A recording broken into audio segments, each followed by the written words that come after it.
Hi, everybody on YouTube. We've kicked off another night here of Spaced Out Radio. Why?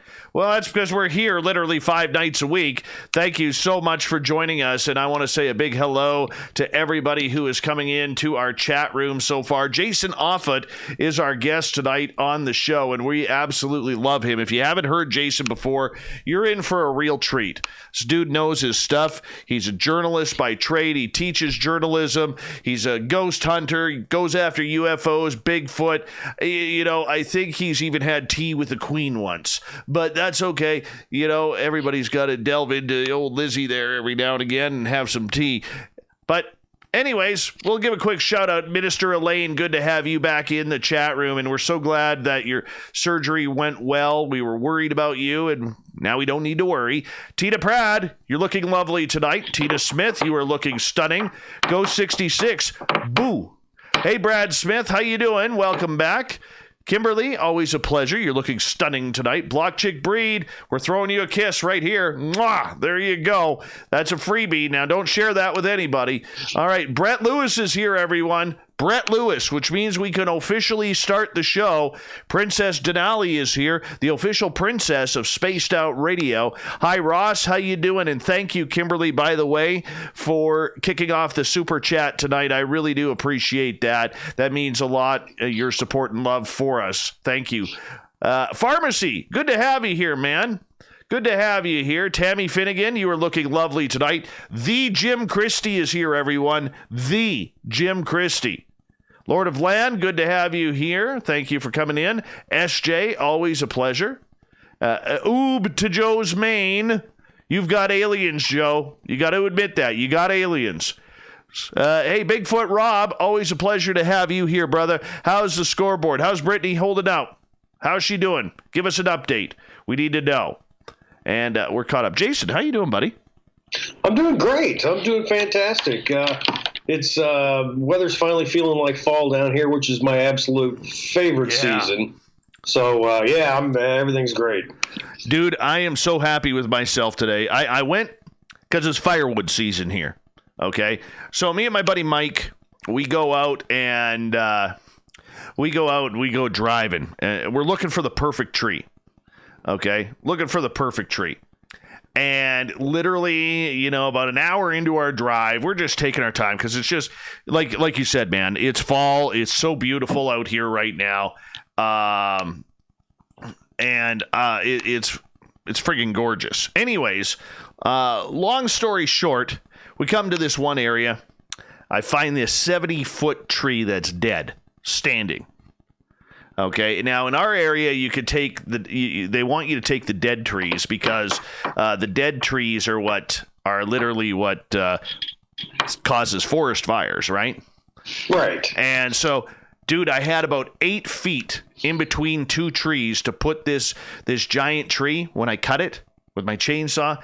I'd be damned if I didn't go straight down the middle, man. And I dropped this sucker. I got so much wood off that tree, I filled my long box truck with one tree. One tree. And how long is that going to last you? Well, considering that's just going to go into the firewood pile once I split it. I haven't split it yet. But no, I probably get about 10 truckloads of wood a year. In order to keep myself warm for the winter. Throw them in the wood stove, man. We're good. All right, we've got about a minute and a half. You city dwellers, you wouldn't know what that's like. Hey, you're a farm boy. You should know what that's like, anyways. Yeah. I grew up with that sort of stuff. Don't do it anymore, which my back appreciates. Yeah, I know the feeling. Let's give a shout out to Prairie Fire. Good to have you here. Rano, always a pleasure, buddy. Mario, good to have you here. Hi, RTN. Susan, always a pleasure. Human Carl's here, everyone. Human Carl, not to be misconstrued with our good friend Alien Carl. Hey, Carl's one of the many veterans who listens to this show, so make sure you give him a round of applause to all the veterans out there who tune us in, because we absolutely love each and every one of you for serving and protecting our freedoms. Hey, Andrew Fricker, how you doing, buddy?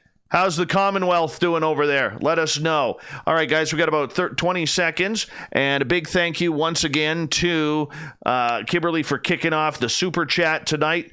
Don't forget to give us a thumbs up, and let's get this thing started. What the hell? 5 seconds.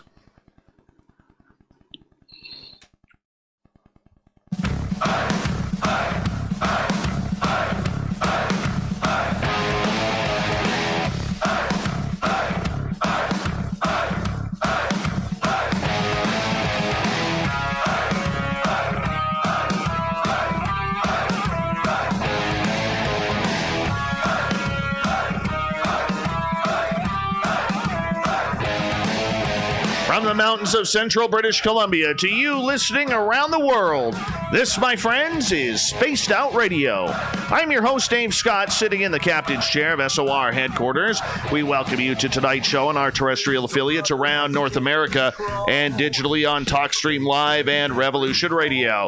Now, if you want to take a listen to our archives, they are free at youtube.com/Spaced Out Radio. Just do me the favor, hit that subscribe button. Our website is spacedoutradio.com, where we have a plethora of features for you, including rocking out to Bumblefoot and reading up on Captain Shirk's SOR Newswire. Follow us on Twitter at Spaced Out Radio and on Instagram at Spaced Out Radio Show. Tonight's show is brought to you by Chive Charities. Help make the world 10% happier by visiting Chive Charities today. You can find them on our website.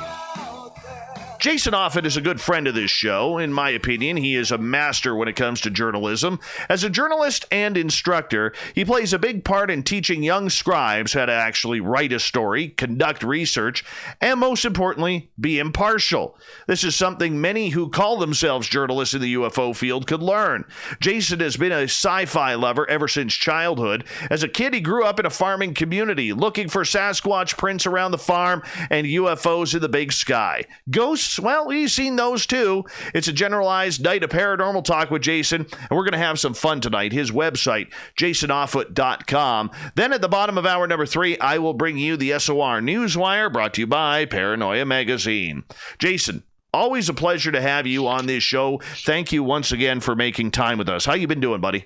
Hey, I've been doing great, and thanks for having me on again. You know, being a regular makes me feel like I haven't screwed up too badly the first few times. Well, you know, you and I have a lot in common. And you know, every time we always seem to go down that road of journalism, which we will again tonight, because I think it's important to keep that aspect of learning for our listeners. But, you know, and you know from being in the business as well, I have a radio background. I believe you are more print journalism. Newspaper, yes. You know, but we still have a commonality of what's right and what's wrong with our field. And you know, how have you been able, before we get into the whole journalism talk, how have you been able to combine that journalistic research with trying to teach and write yourself? Well, with teaching, I mean, paranormal journalism is, I mean, covering paranormal topics is the same as anything else.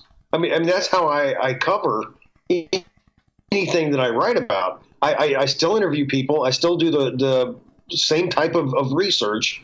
I still go to the site where something allegedly happened and interview people. I mean, that's nothing really changes when it comes to teaching that. Once every 3 or 4 years, I offer a class called Paranormal Journalism, and that's what I try to teach my journalism students, is that it's all the same. If somebody has had a UFO encounter or seen a ghost or encountered something big and hairy in the woods, I mean, this is as serious as, you know, writing about a, you know, car wreck or, you know, a bank holdup. I mean, it's the same thing. You cover it the same way, and you don't lead with Harry and the Hendersons. You don't lead with the X-Files or Ghostbusters, because that just makes fun of it. We're treating these people seriously because that's how that's how they're treating themselves. They experience something, and it's just your job to flat out report on it. And I agree with you. And you know, the one big thing that we have learned through probably the mainstream media and the way they've been acting more on a national level is the fact that we see bias everywhere. How hard is it these days for you as an instructor to teach unbiased journalism? You know, I mean, what a lot of people forget, especially journalists themselves, is that our job is to be judge and jury for everybody, to be the people's watchdog, to be the people's police, to be everything to protect the public. And yet, for some reason, over the last 20-some years, especially on a national level, we have really seen an influx of choosing political sides and political slant, and that's the way we're now covering it, which isn't healthy, in my opinion. How about for you? How are you teaching these young scribes how to call it down the middle the way they should? Man, it's frustrating. National media, especially the things that the college students, you know, they get a lot of their news from social media, which is exactly the wrong place to get news. But they're exposed to the bias all the time. One of the first classes that I teach these students in is an introductory course, and I try to show them how to spot the bias, because you know a lot of times it's hidden. Sometimes with the case of MSNBC and Fox News, it's not so hidden, which I kind of respect the people, the type of journalists who don't try to hide their bias because they're easy to pick out. You know, so you can avoid these people.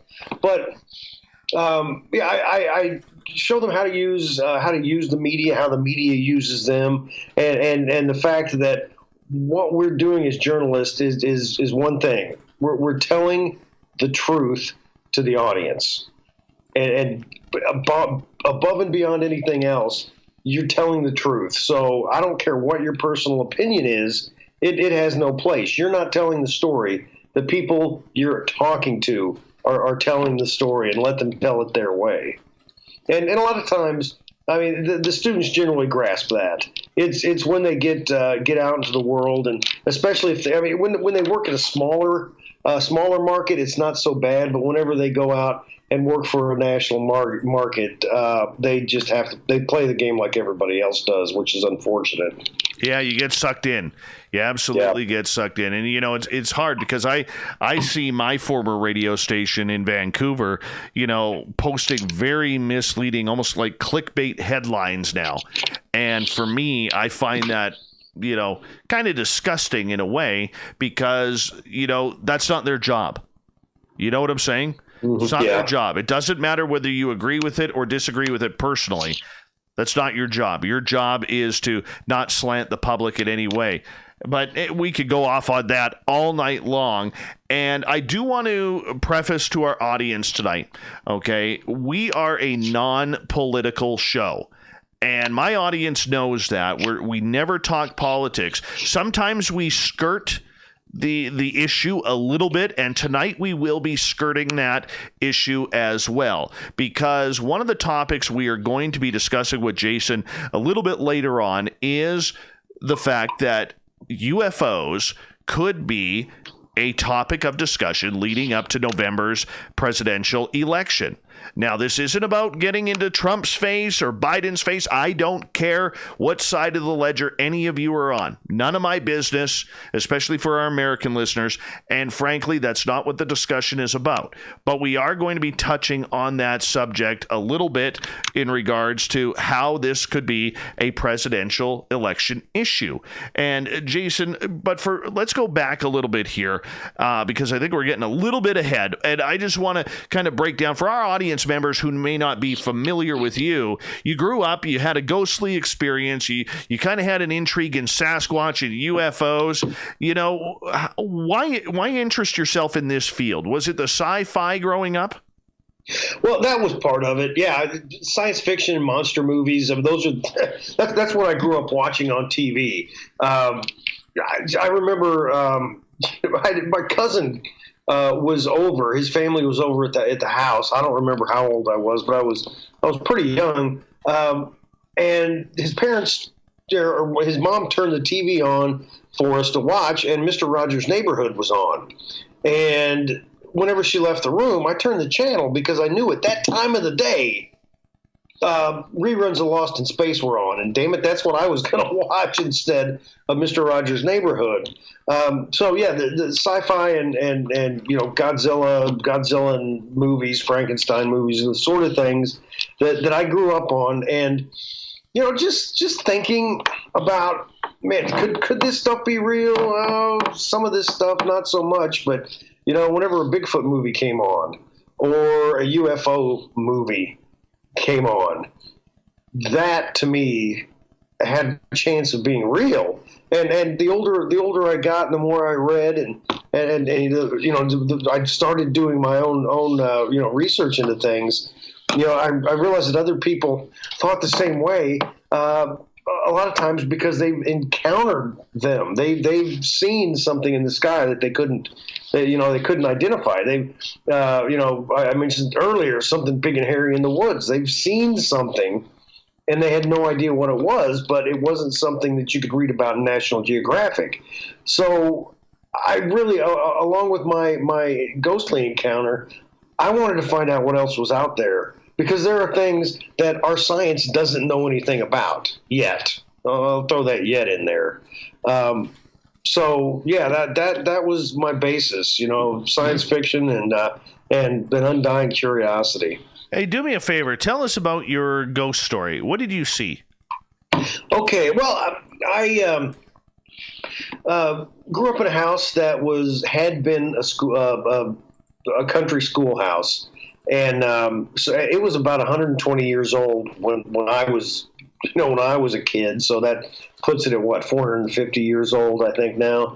But I walked out of my room one day. It was in the middle of the day, and it was a weekend, and there was a hallway that was right outside my front door, and that's where we kept our bookshelves. And I went to pick up probably a World Book Encyclopedia. I couldn't get my nose out of those things as a kid. And standing in the hallway was a little boy, he looked like 5, 6 years old, something like that. He had brown hair. It was parted on one side, and he was wearing a blue flannel shirt and blue jeans. And one of the troubles is we lived 6 miles away from town. We lived a mile away from our nearest neighbor, and I was the only little boy in the area. So I had no idea who this kid was, for one thing. For another thing, I could see the bookshelf through him.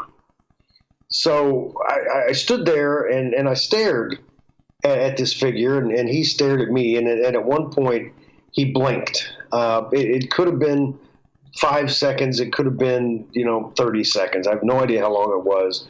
But when he blinked, that broke the shock I was in, and I turned around, walked into my bedroom, and shut the door. And then I didn't talk to anybody about it for 30 plus years before I talked to my family. But yeah, that's what I saw. I saw a full-bodied apparition in my house when I was about 8 or 9 years old. At 8 or 9 years old, how are you not crapping your pants and crying your eyes out? Dear God, I don't know. I've asked myself that question over the years, but I found something strange interviewing people who've seen ghosts in their house or shadow beings in their bedroom. Is that a lot of times these people will close their eyes or pull the blanket over their face and go to sleep. I mean, how can they do that? I guess it's the same thing with me just turning my back and walking into my room. People do strange things when encountering the unknown. You know what? I can tell you point blank that when I saw my first ghost, I thought it was my daughter. And then I realized that when I had fallen asleep on the couch, that my daughter had come down the stairs because she was a sleepwalker. She was about 2.5, 3 years old at this time. And, she was still small enough to cuddle up on Daddy's chest. And I had my hand on her. But I guess I fell asleep and I was facing the back of the couch, and I had her head using my right arm as a pillow. And then I rolled over because I woke up. My neighbor's dog was barking annoyingly. I roll over to the other side to slip off the couch, and I'm going to stand up and pick her up and take her up to bed. It's like 4 a.m, and as I roll over, there's a little girl standing right in front of me, about 1.5 feet away, and I could see right through her. And I'll tell you, I did what any man would do or should do. I screamed. And then I grabbed the blankets that was covering me and my daughter, and I threw them over my head. And, all of a sudden you start that panic breathing, that, and I literally pinched myself to see if I was awake. And I took a deep breath, like, okay, roll over. Let's see if this is real or not. And she was gone. Oh my God. I've never been so freaked out in my life by something like that. But I don't know how you did it at 8 or 9 years old. And here I am. How old was I? That was about 2001. 2001? Yeah, about 2001. 2002. So, how old would I have been? Oh, geez. Like 29? Long time ago. Yeah, as a kid, kids are really resilient. They can handle a lot more than we adults think they can. As an adult, though, if I would have seen that boy, I probably would have, I'd probably react the same way. I don't know if I would react the same way if it was an adult ghost that I saw. For some reason, child ghosts to me seem a lot creepier. Yeah. They really are. Jason, you also want to look into UFOs and Sasquatch. These subjects intrigue you as well. Why are you such why do you have such an intrigue in regards to these type of phenomena? I have always had a interest in science, in nature, in the real world. As a kid, I had 2 magazine subscriptions until I was a teenager. And those 2 magazine subscriptions were National Geographic and Mad.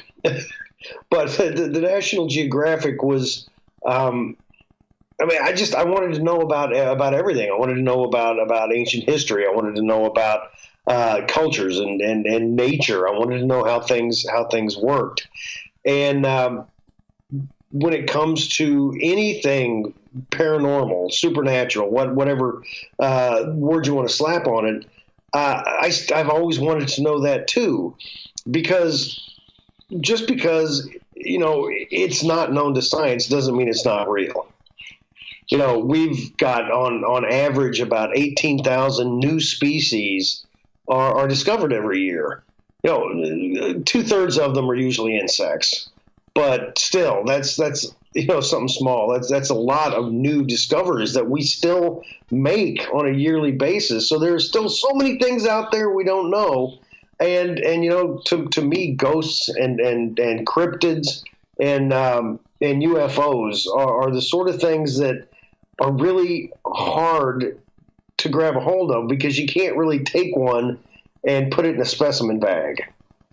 So that those things are going to be hard to figure out, but it doesn't mean that they can't be figured out by science. They can't be proven by science. And I'm just trying to do my little bitty tiny part on getting stories of people, stories out there from people who've encountered these things.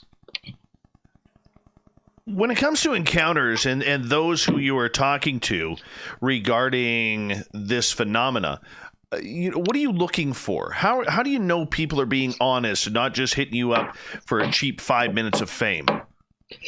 Well, I was a journalist for 17 years, and I'm a parent, so I think I've got a pretty finely tuned BS detector.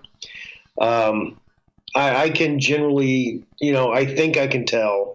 I'm pretty confident, at least, if somebody's yanking my chain. And there are things that I look for. If they look me in the eyes just a little bit too long, if they are really, really into what they're talking to me about, and they don't show any, emotion other than they're just really excited, or if they tell me something like, oh yeah, I had a ghost encounter. But you know what?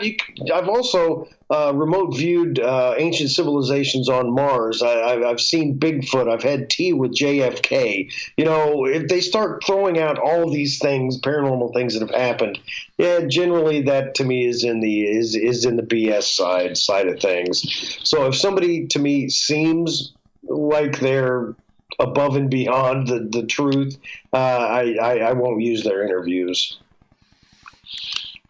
Do you think people, for the most part, are honest when it comes to telling their paranormal stories?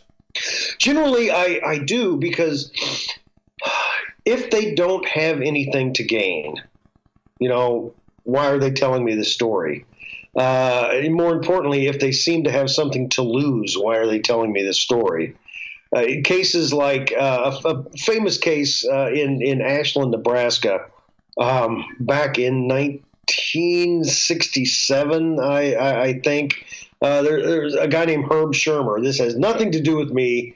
I didn't talk to Herb because I was 2 at the time. But he was a cop, and he had a UFO encounter where he talked with the occupant of the UFO, and he had missing time and all this other stuff. And one of the cops he worked with said, "Don't make a report on this. You're going to regret it because this is going to happen, this is going to happen, and this is going to happen." But he made the report anyway, and then his life was a living hell. So if somebody talks to me and I know that they're not benefiting, but they might suffer from telling me their story, why wouldn't it be real? You know, why would I had a guy, it was really cryptic how he contacted me. And then when I finally talked to him, he'd had esophageal cancer. He was dying from it. He was talking to me through a device that he held up to his throat to catch the vibrations, and he wanted to tell me a story about something he saw when he was a kid, and it was his father meeting an army buddy of his. And then the father brought him as a kid along, and they were just talking about old army stories. And the dad talked to his buddy about, I heard, what's this deal in Roswell? It was in the papers, and the guy told him that something that wasn't from this earth crashed, and we retrieved, we retrieved debris, we retrieved bodies. And then he said, "But you can't tell anybody that. You and your son can't say a damn thing about it." And they didn't. But this guy wanted to get that out before he passed away from cancer. And the thing that really led me to believe that he was telling me the truth, plus the fact that he didn't want me to use his real name. So he wasn't in it for glory. He didn't want his name out in public. So that sort of thing, makes me think that he's probably telling me the truth. Hey, Jason, we only got about 20 seconds here before we got to go to break at the bottom of the hour. Quick first half hour here on Spaced Out Radio. Journalist, journalism instructor, writer of the paranormal, supernatural, and ufological, Jason Offutt is our guest tonight on Spaced Out Radio. And coming up when we come back with Jason, we're going to take a look at UFOs. How have we covered this subject, especially leading into a presidential election in the United States? Very important topic coming on up here with Jason Offutt, his website, jasonoffutt.com. Make sure you stick around. Things are about to get real interesting here on Spaced Out Radio.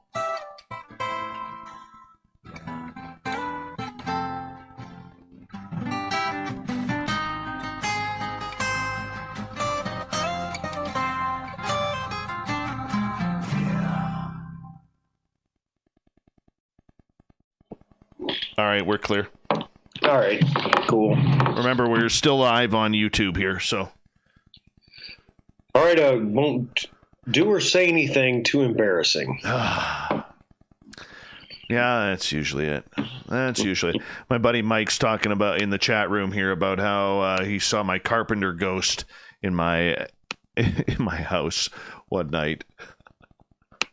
I have a carpenter. I have a ghost in my yard. Okay, that is an ex-carpenter.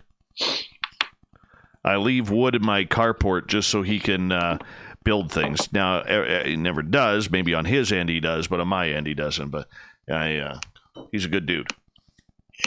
Well, that's too bad. That could be really handy if he actually would build things. Exactly. Trust me, I know. I need my sink fixed. That's yeah. I need a plumber ghost to be haunting my house. All right. Oh, I need a good stretch and a good sleep. Hi, Aussie Steve in the Spreaker chat. How you doing? Super Quest in the Spreaker chat. Good to see you. Hey, Aussie Steve, give us an update on how your hair looks. We'd appreciate that. All right.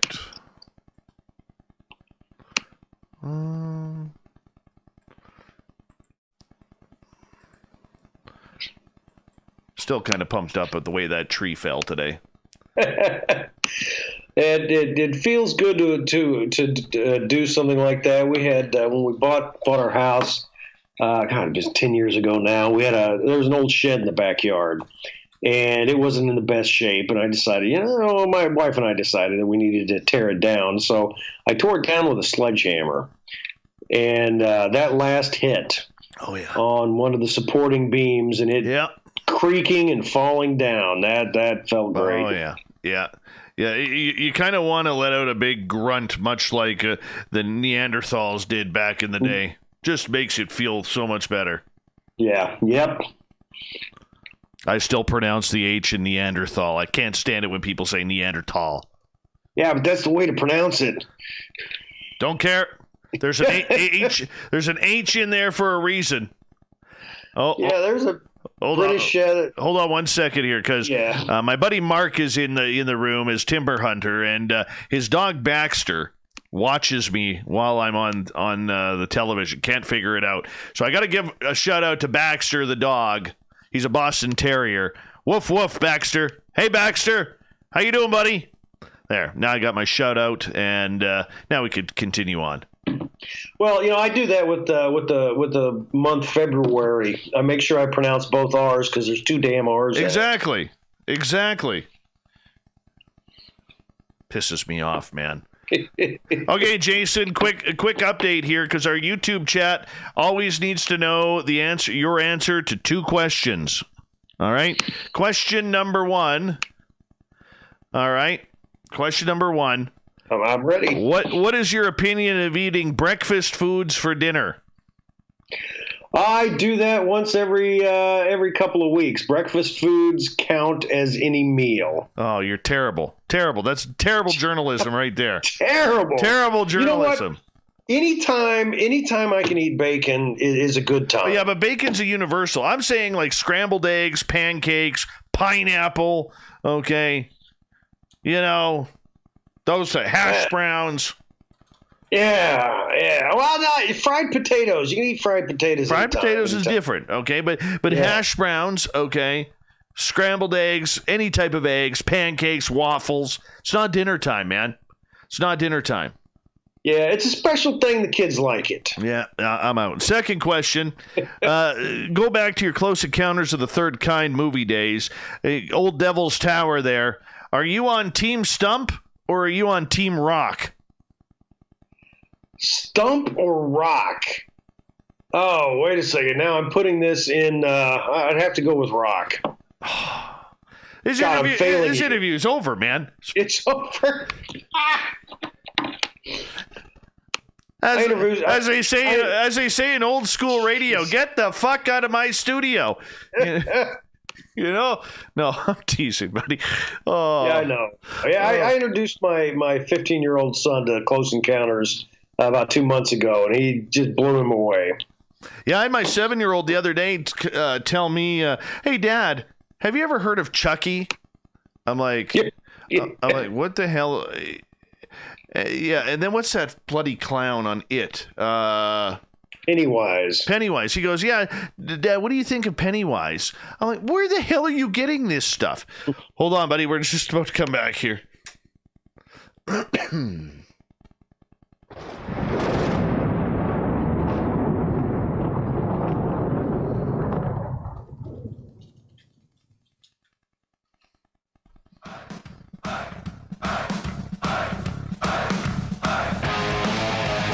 Second half hour of Spaced Out Radio is underway tonight.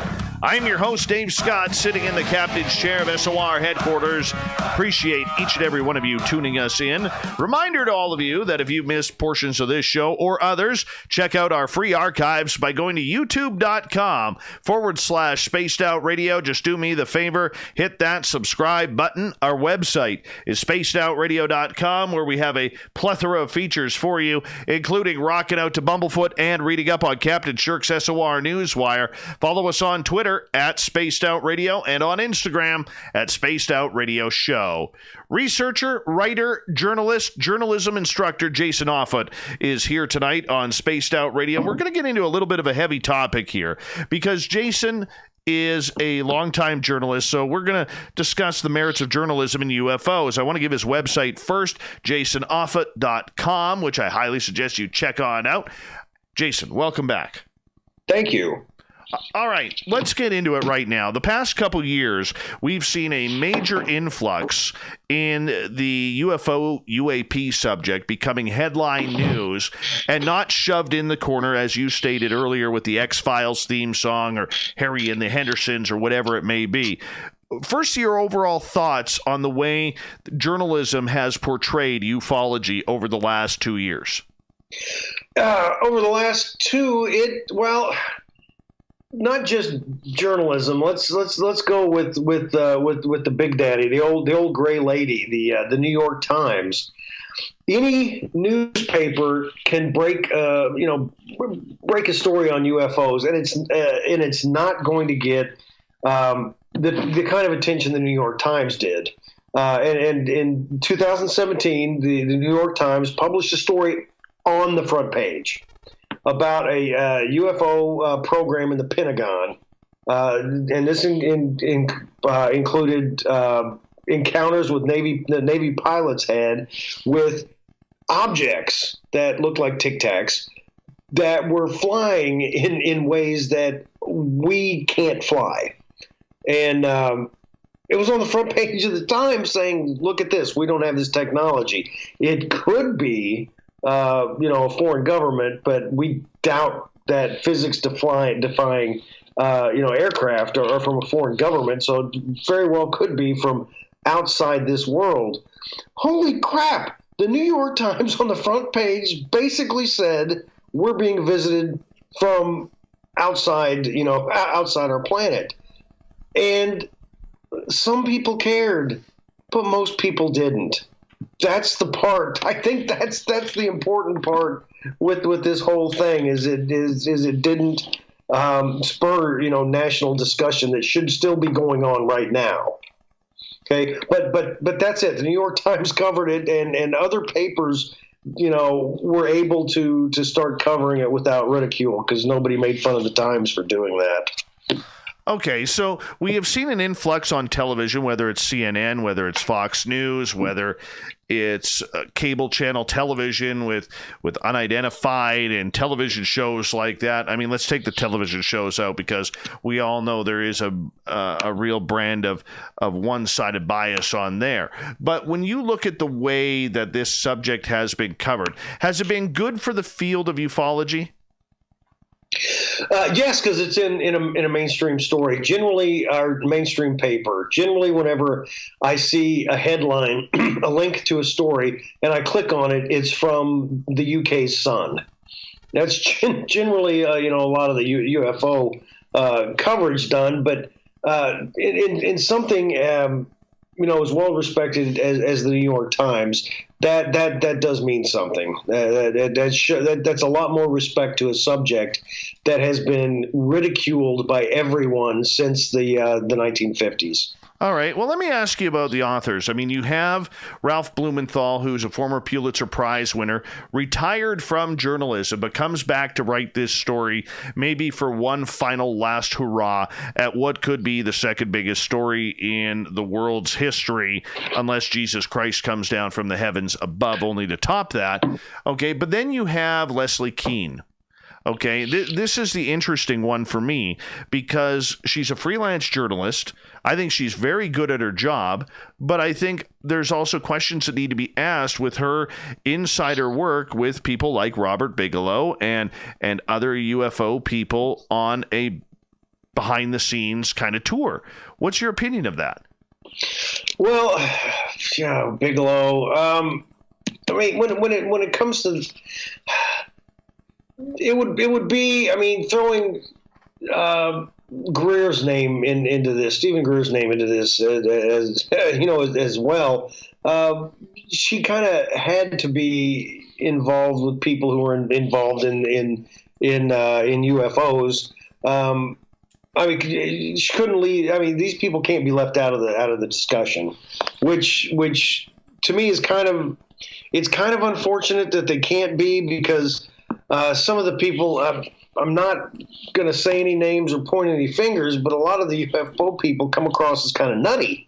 I mean, some are extremely serious and have done some good work, but others don't. But she kind of had to, you know, be in part of that world, and that must have been what the Times was looking for.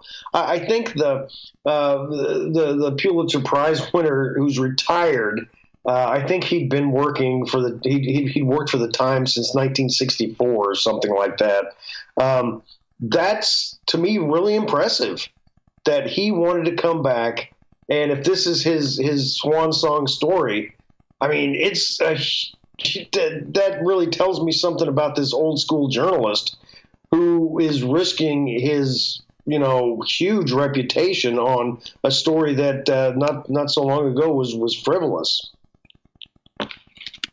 I understand that, and I can appreciate that, you know, but the one thing that I have noticed, and I don't know if you've noticed, is the lack of tough questions. Now, I have tried to educate people when I've been interviewed, or our audience here on Spaced Out Radio, about this subject, that the media works in strange ways. When we don't want to cover a subject, or if we don't like a subject, we ask a bunch of softball questions to get in and out of the interview. Now, this is a topic which I think that a lot of journalists out there, it's not that they don't like it, but they've abused this topic with hilarity for so long that they really haven't had the strength or the knowledge to research how real the potential of this story is. Therefore, when you're caught with your pants down journalistically, you ask a bunch of softball questions. Have you seen that happening, or is it just, you know, journalists being journalists? No, I mean, there's a lot of that, because as a journalist, especially when you get to the national level, you are always, a journalist is always wanting to move up, you know, to a different publication, to a different TV station or radio station, to a different level. Right. You know, I want to go local, you know, regional, national. This is what I want. And, you know, UFO stories have always been poison. You know, if I get stuck with a UFO story, you know, my God, that's going to tarnish my reputation. When I was in the industry, I got the spiritualist convention. I got the ghost sighting. I got the UFO sighting because my editors, one, realized that there was going to be interest in it, but also none of the other reporters wanted it. Because of that reason, they didn't want to be, oh God, I don't want to be the guy who covered the UFO story. But I was. I didn't care what it did to me. I wanted to talk to people who may have seen something, you know, unexplainable. But there's a lot of that out, a whole lot of that out there. Okay, so it is going on. I think we can agree with that, correct? Yes, Okay. absolutely. So with that going on, okay, then you take the fact, and without mentioning names, because I don't like calling people out to their name here. Okay, there is a profound group of what I like to call fake journalists in the UFO world. People who have self-titled themselves as journalists. They've got television appearances as journalists. They've got conferences to speak at because they claim they are journalists. They're getting a lot of opportunities lying about the title. When I say to you, if you lie about your title, how can we trust your research? From a journalism level, why do you think the title of journalist is abused in this field? Because you don't need a you don't need a journalism degree to be one. One of my all-time favorite TV. No, I think he might be my favorite TV journalist of all time, Peter Jennings, Canadian. He was the Canadian kid. Good, yeah. He was the evening news anchor for years for ABC News in the States, and he didn't even graduate high school. Okay, so as a journalist, you don't need a degree. You don't have to go through a board certification. You don't have to pass the bar exam. If you just, want to go out there and, I'm talking to you, I'm a journalist because I'm going to put this on my blog, you can do that. See, I disagree with you on that. I think there's a big difference. George Knapp, who I've talked to and I absolutely idolize and adore, he has stated there. I agree with you in a point where citizen journalism or amateur journalism or blogging is very important, but the title of journalist or investigative journalist is abused in this field. Right now, absolutely it is. But you also have to look at it. If you go out and claim that you're a police officer or a doctor or an attorney, you can be arrested. I mean, those are things you can't lay claim to. There's no such law about journalists. You can claim you're any kind of journalist you want to without fear of any sort of retribution, and until you're exposed in the public eye if you do something shady or just outright wrong. No, and I understand that, but if you don't know how to work in the business, all right, if you don't, and this may sound a little egotistical, but I think those of us who have gone through the gamut and actually worked in the field, okay, there's a difference between all of a sudden saying, well, I write a blog and Joe and Jane Smith decided to tell me about their UFO story, so now I'm a journalist. That's not how it works. Right, I know, but there are people who've done something like that who gained, some modicum of respect. Matt Drudge. Matt Drudge was a C&D student in high school, and he made his name with the Drudge Report. He started that by at a store where he worked, overhearing celebrities talk about things, and he's like, okay, I can make some money off this. He's the guy who broke the Monica Lewinsky story. That's where he got national exposure, but he's not a trained journalist. But but if you're lucky enough to work in the field, okay, and you get a job because maybe you have the golden pipes, you know what I'm saying? Yeah. Okay, if you have, like in radio, we call them the golden pipes. There are very few people who have a voice that could just absolutely captivate you and bring you in, that James Earl Jones kind of voice. Okay, and what I'm saying with that is, when you have that ability and you hear that, you could train someone right on the job. That's not an issue. I've worked with a lot of people who've done that as well. But I guess in the field of ufology, the way people are throwing it around like it's a brand new baby that you want to hug and kiss, I think that's a little bit deceptive. And we have enough deception in this field. Right, and I do agree with that. If you're out there claiming, if somebody's out there claiming they're a journalist and they're not, even, if they're, I'm doing journalism for my blog. Yeah, no, you're not. Not real journalism. It does take training. It's whether in school or an on the job sort of thing, to learn how to ask questions, to learn how to view subjects and situations in a certain way, to know that you have to do a certain kind of research. I mean, and then write it a specific way. And until you learn that, and honestly, you shouldn't be calling yourself a journalist. Now, I'm just saying it's easier for someone to fake their way through it than it would be, if they claimed they were a dentist.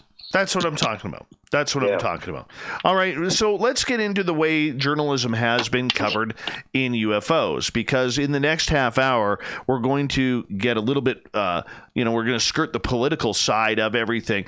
The way it has been covered within the field, okay, there have been people who are, writing very, very high quality, yet a little slanted pieces on the To the Stars Academy. There's people who've been writing against the To the Stars Academy. There's people who are trying to keep it down the middle. There are those who are just writing articles in order to kiss butt to try and get interviews. Where do you stand on the way that this topic has been covered overall in the UFO field? Well, To the Stars Academy. This, I don't know what to. I don't know what to think. How many years has it been around now? And I still don't know really what to think of it. Actually, October 11th will be 3 years. Be 3 years. I think a lot of it has to do. I mean, I appreciate Tom DeLonge's passion. Because if I, all of a sudden had all this money and, my passion has been UFOs. Why not spend that money to go look for them? So I do appreciate that. But I think the fact, because I was reading something today and it was talking about, they mentioned Tom DeLonge, and they always mentioned Blink-182. He was the front man for Blink-182. And that sort of, to me, diminishes his credibility. It shouldn't. Really, but it does, and I think that just mentioning that he was a rock singer, I think does him a bit of disservice. But as a journalist, I think I would have to mention that. So when it comes to the To the Stars Academy, it's just troublesome to talk about. Are we breaking? Anyway. Are we breaking down, Jason, the field into too many little tidbits? I mean, it seems like Luis Elizondo sneezes, and that causes 3 weeks of tweets and reports and everything. It seems like we're breaking it down to such a finite scale that we're doing more of a disservice than a good service for the public in reporting what is going on. Well, here's one of the big problems with news, and this also has to do with a lot of the bias that's out there. I'll throw that out there too, and a lot of the coverage of things that aren't really news, that don't seem to me to be newsworthy, is the fact that we have a 24-hour news cycle. We have all these. And it's not just cable news like the 24-hour news cycle used to be. It's with the internet, you've got to fill that space with something. So we are filling it with something. The world of journalism is sticking about anything they can find to take up 6 inches of copy or 30 seconds of airtime. And it does. If Luis Elizondo sneezes, he gets some coverage.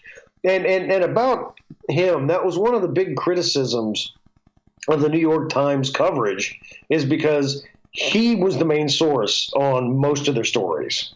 And I understand why he was, but you need more than just him to make it credible. Okay, so what do you think about the fact that doesn't matter whether it's on the alternative side of the media or the mainstream side, every UFO story contains the same people. It's always Luis Elizondo, Chris Mellon, Harry Reid, the former Nevada senator. It's Nick Pope, or it's David Fravor, the F-18 pilot. we never seem to see any alternative views. And I look at people like Linda Moulton Howe, Richard Dolan, Grant Cameron, Steve Bassett, who has been championing this cause for 30 plus years. Okay, I look at all of these people who are not getting a sniff of media coverage after decades of working on this field in both the frontline press as well as behind the scenes. Doesn't that show a real slant of bias, or am I seeing that wrong? No, well, it does, but it's also the fact. Well, no, it does show bias, because these people are saying what the reporter either wants them to say, or that sounds the best. If Linda Moulton Howe says a lot of really interesting things, but she's so passionate. I don't know. They might be frankly afraid to interview the woman, because she gets really involved in her interviews. Somebody like Richard Dolan, why the hell don't they interview him? He's extremely knowledgeable, and you couldn't ask for a calmer guy in an interview. So I don't know why some people are picked and others aren't, other than the fact that they'll make a louder splash potentially. Because it's all about ratings. It's all about copies of newspapers sold. It's all about ad revenue. So whoever's going to make the news outlet the most money by yelling the loudest is going to be the one that they put on. Well, and that's kind of why I'm worried about this, because who is handing these continuous experts, if we could call them that, to them? I mean, how has the media not reached out? If this is a story, how have they not reached out to even Google the field to see who the names are outside for a differing point of view? They're missing a huge part of the story. We're right. It's lazy. It's lazy journalism. Bassett, didn't he talk in front of a congressional committee? Am I thinking of the right guy? Yes. I think he did. That's one of the reasons probably that they will interview him. Harry Reid, how many U.S. senators have talked about UFOs the way he has? Not many, or even not any. So that's pretty much a gimme that people are going to talk to him, because he's saying what they he was in a position of power to potentially know something. So I can see that, but other people, I don't know. You're right. It is biased. We're hearing the same things over and over again. Well, and that's kind of, are you okay there? You slipping up, or are you putting up a new picture or something? Yeah, no. The cat wanted outside. And he was gonna goodness! Always the cat. He was going to start loudly complaining. So I had to get up and let him out. All right. Well, we've got about just under a minute to go here. And when we come back, Jason, I'm very curious about getting your opinion about the UFO topic leading into this presidential election. Now, for our American listeners, I just want to say, forgive me being Canadian if I say federal election. All right?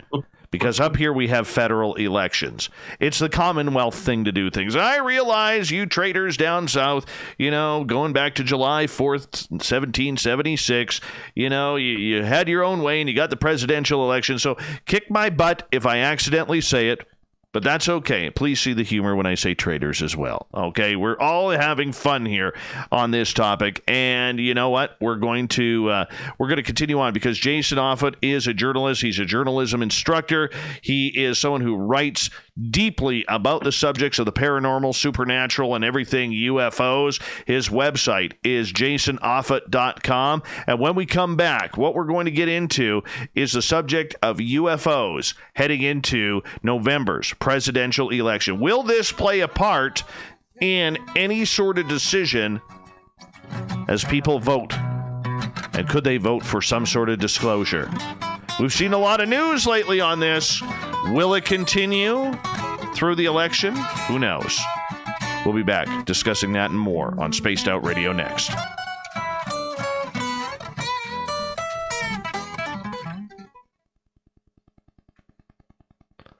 And I hope all of our American listeners are like, you bastard, calling us traitors. You were traitors. You were traitors. They'll think it's funny. I hope so. Yeah. Treasonous bastards. Anyway, slipping up and saying federal election wouldn't be a big deal. My favorite slip up, a Canadian slip up on air. I was in Minnesota and I was listening to the CBC, and the reporter was talking about a famine somewhere, and instead of famine, he said salmon. Oh goodness! And I thought, that's a really Canadian thing to say. You know what? Here's my claim to fame on the radio. Doing baseball scores, I called the Chicago White Sox the Chicago Whitecocks. Yeah. And on that note, I'm going to just run my dogs outside. I'll be right back, Jay. Okay. today.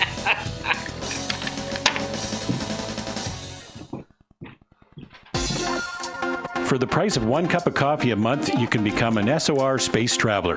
The Space Travelers Club is a place where you can interact with other listeners, either live during the show or on our great forum. We want your stories, pictures, comments, and ideas. You'll get live video streams, exclusive content, and be a part of our newsletter. Stay in touch with everything SOR. The Space Travelers Club is just $5 a month at spacedoutradio.com.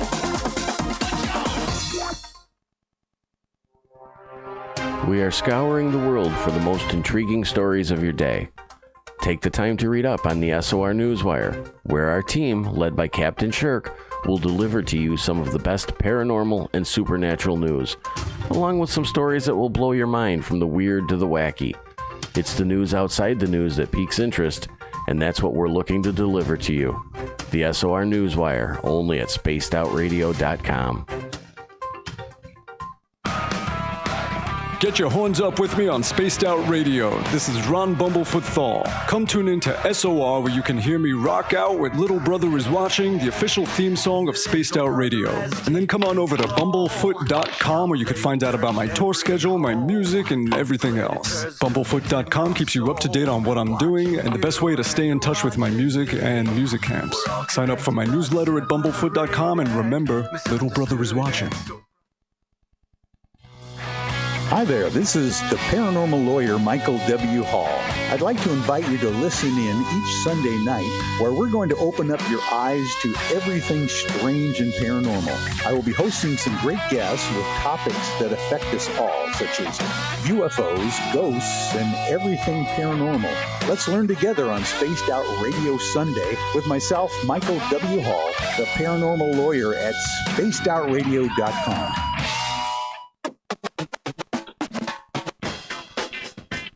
The SOR Vault is open for business, and do we have some cool swag for you to pick up? All you have to do is head over to our website and click on the SOR Vault.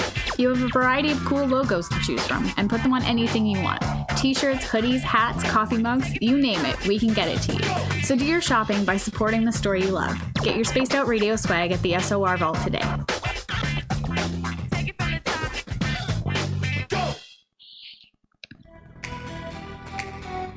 Are you an experiencer of something strange that can't be explained? Do you want help finding out what's going on? I'm Ryan Stacy, head of the Experiencer Support Association, otherwise known as TESSA. We've teamed up with Spaced Out Radio to investigate cases filled out in the SOR Sightlines report.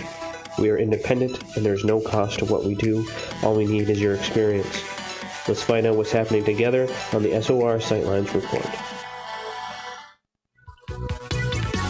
Hello, Space Travelers. It's me again, Carl. Don't forget to join the Space Travelers Club for just $5 a month, and follow Spaced Out Radio on Twitter at Spaced Out Radio. Our Instagram, Dave Scott SOR. Our Facebook page is Spaced Out Radio Show. Our archives are free at youtube.com/Spaced Out Radio. Come woo it up with Spaced Out Radio today. Bye. All right, we got 2 minutes, buddy. 2 minutes. All right. All right.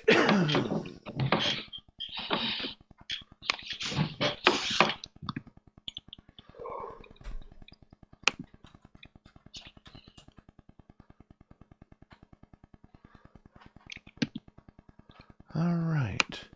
Yeah, something you'd mentioned before we even started. You were talking and mentioned something about the Queen. I was introducing my children to, my wife and I were introducing our kids to the Andy Griffith Show. And it was an episode, it was one of the first episodes from 1960, and Andy Griffith mentioned the Queen of England, and I thought, damn, it's the same Queen. Yeah, man.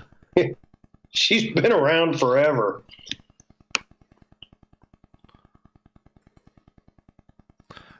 She really. When did she take power? 1949 or something like that. Something like that, yeah. Queen Elizabeth II. Let's check out old Lizzie here. All right. Let's see here. When did she take power? When did her reign start? Let's see here.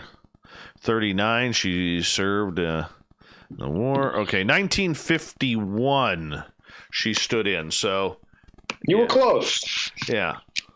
I knew it was somewhere around there. 1951. Coronation, 1953.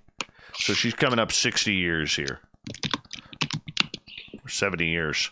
60 years? Something like that. Anyways. Doesn't matter. Some long time ago. Yeah.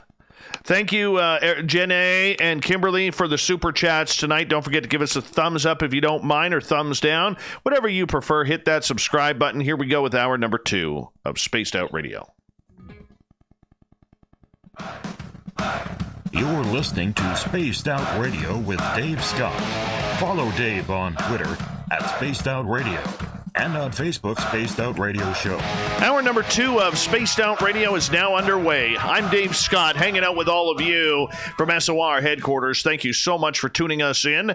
Hi to everyone listening in on our terrestrial affiliates around North America and digitally on TalkStream Live and Revolution Radio. Remember, you can check out all of our archives for free by going to youtube.com/Spaced Out Radio. Just do me the favor, hit that subscribe button. The Desert Clam has set the password for tonight in the SOR Space Travelers Club. Schmegagi.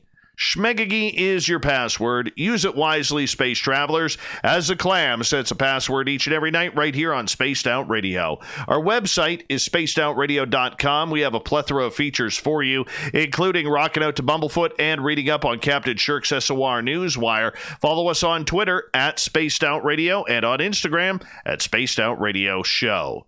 Journalist, teacher, instructor, freelance writer, researcher, experiencer, Jason Offutt is with us tonight. His website, jasonoffutt.com. And we're going to get into a little bit of a heavy topic here that we don't normally go. And once again, I want to forewarn people, okay, we don't do a lot of politics on this show, okay? And we're into a running for the presidential election in the United States. And over the last couple of years, the topic of UFOs has become a discussion of debate and of intrigue. It's been headline news at times. It's been stories of the military. It's been stories of people like Marco Rubio looking for funding of taxpayers' money to research UFOs publicly. This is a big story, Jason, and we welcome back you to the show.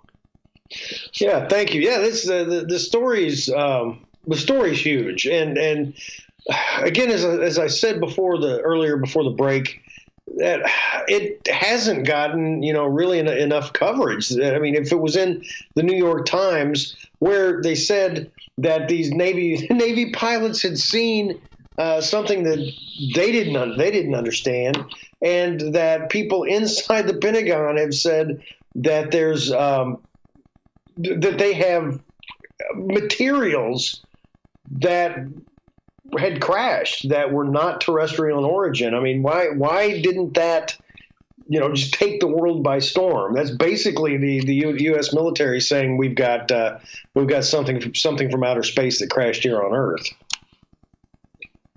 No, I agree. And it should be covered a little bit more. And, before we get into it, I have to say this. You know what's disappointing on a Canadian front, and I've said this on many Canadian interviews that I have done.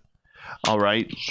The Canadian media has covered the Tic Tac and Go Fast and all the videos that have come out and the news of UFOs. Except, you know what? Not a single reporter has asked a Canadian politician on the record about what's Canada's role in this subject.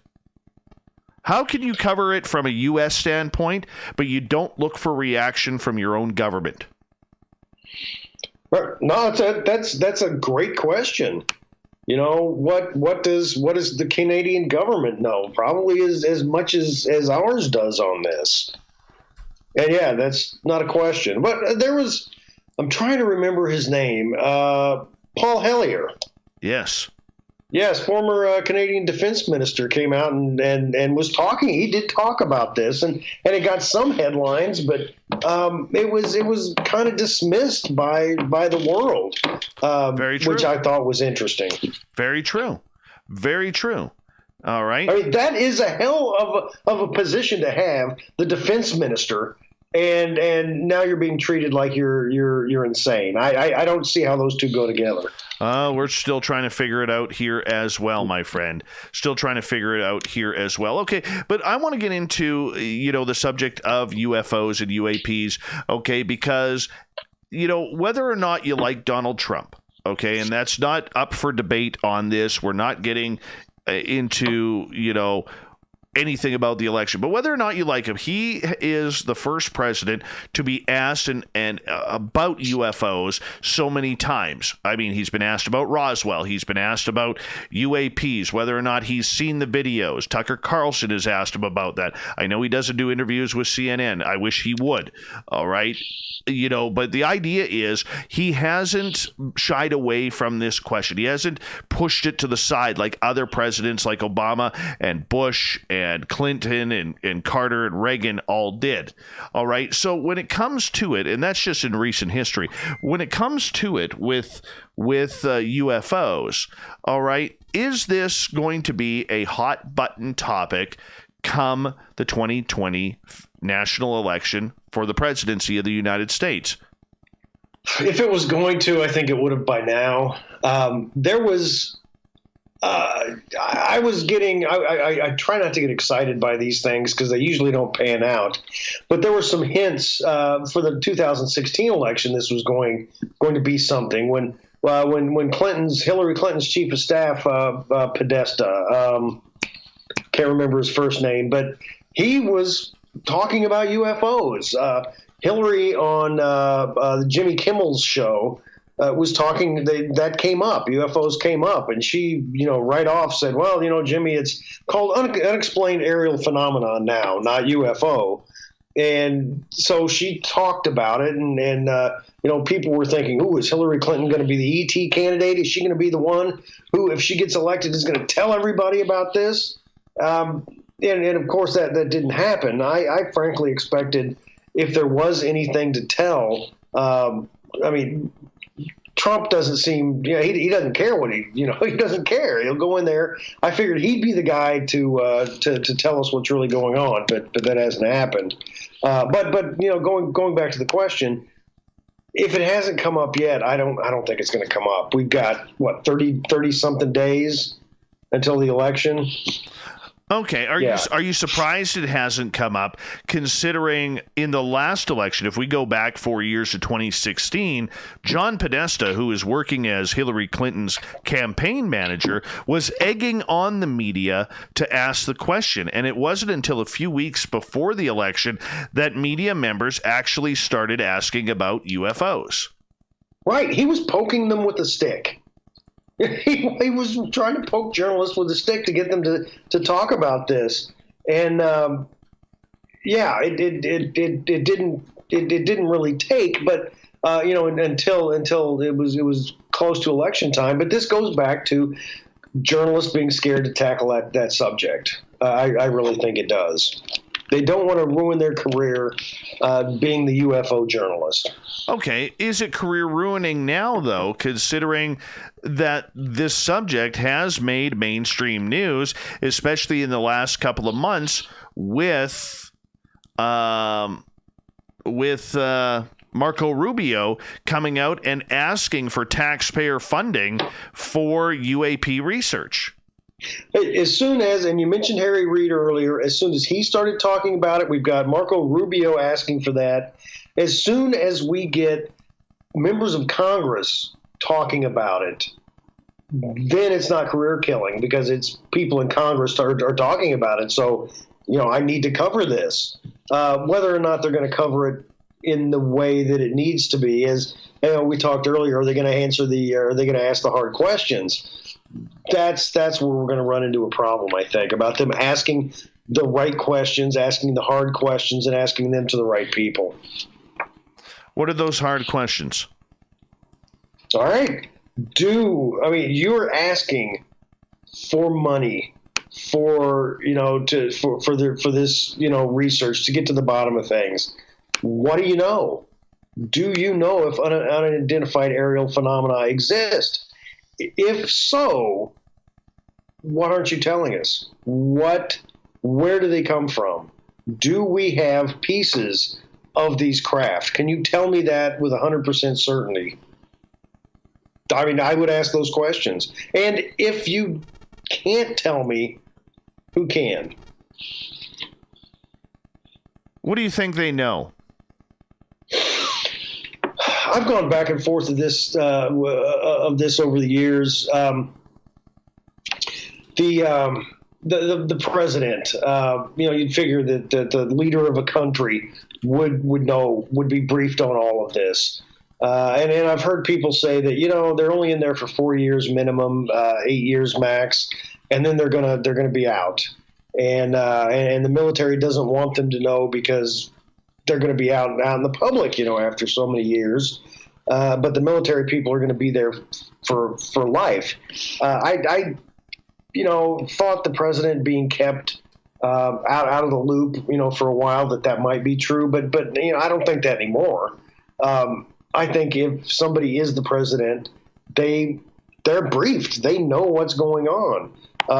Because it seems to me, over the years, every president who said, I'm gonna get to the bottom of this, as soon as they get into office, they shut up. Bush was asked about this on one of the late night programs, and so was Obama, and they both made jokes about it, which they didn't answer the question on if they were UFOs or if they've been to Area 51. They didn't flat out say no. They made an off the cuff remark, which to me is kind of telling. They knew something and they weren't going to lie about it. They were just going to evade the question. Okay, so if you were in the scrums or leading the presidential debate, how important is this subject, considering with coronavirus, considering with the economy and everything else that is going on, the racial tensions going around the world right now? Is this a topic that's even viable for electoral talk? Yeah, right now, given everything that you've talked about, we've got, the racial tensions, you're right, around the world, but, in the United States, it's 2020. Why is this happening? I don't know. I don't understand it. But with all the racial tension and the violence and the issue with the police here in the United States, I think that is going to overshadow most things. We also have people talking about the bringing back the abortion issue, which has been settled since 1973 or something like that. UFOs are the type of topic that get pushed in a corner and forgotten about. And I think that's what's going to happen this year, too. Okay, so with that happening, all right, is this a good thing for the politicians or the military more so that all of this is happening, sadly, but it's a good way to sweep this entire subject back under the rug? Well, I don't know if they think like that, but they could be. They could be relieved that they can hide this because why would this information be hidden? I mean, I think it's pretty obvious that if the military have this technology, that they're trying to hide it from other countries. So I mean that's understandable, but why would politicians try to hide this? The biggest thing to me on why politicians would shy away from the fact that there, could be extraterrestrials that are highly advanced visiting us, is that at that point it doesn't become the United States and Canada and Russia and China and England. It doesn't become all these countries. We're the world at that point. I think maybe that's what politicians are worried about, is if this becomes one world as opposed to a bunch of little factions on this planet, they're going to lose some of their power. They're going to lose the money that they really like.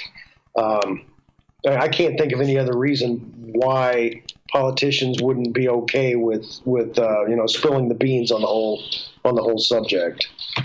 Well, I mean, that's the big thing. I mean, don't forget, they have tried to control this topic. I mean, we're not allowed, Jason, to be mentioning anything to do with UFOs and aliens. We're not even allowed to call them UFOs anymore. We have to call them UAPs, which I absolutely hate. And nobody knew that acronym until Hillary Clinton said it. I believe it was on Jimmy Kimmel 4 years ago. We'd never heard it. So, I mean, when we look at the subject, I think this, I really thought this was going to be a hot button topic. I'm surprised it hasn't been asked yet. Well, I mean, given everything that's going on, I'm really not. I would love for it to be asked.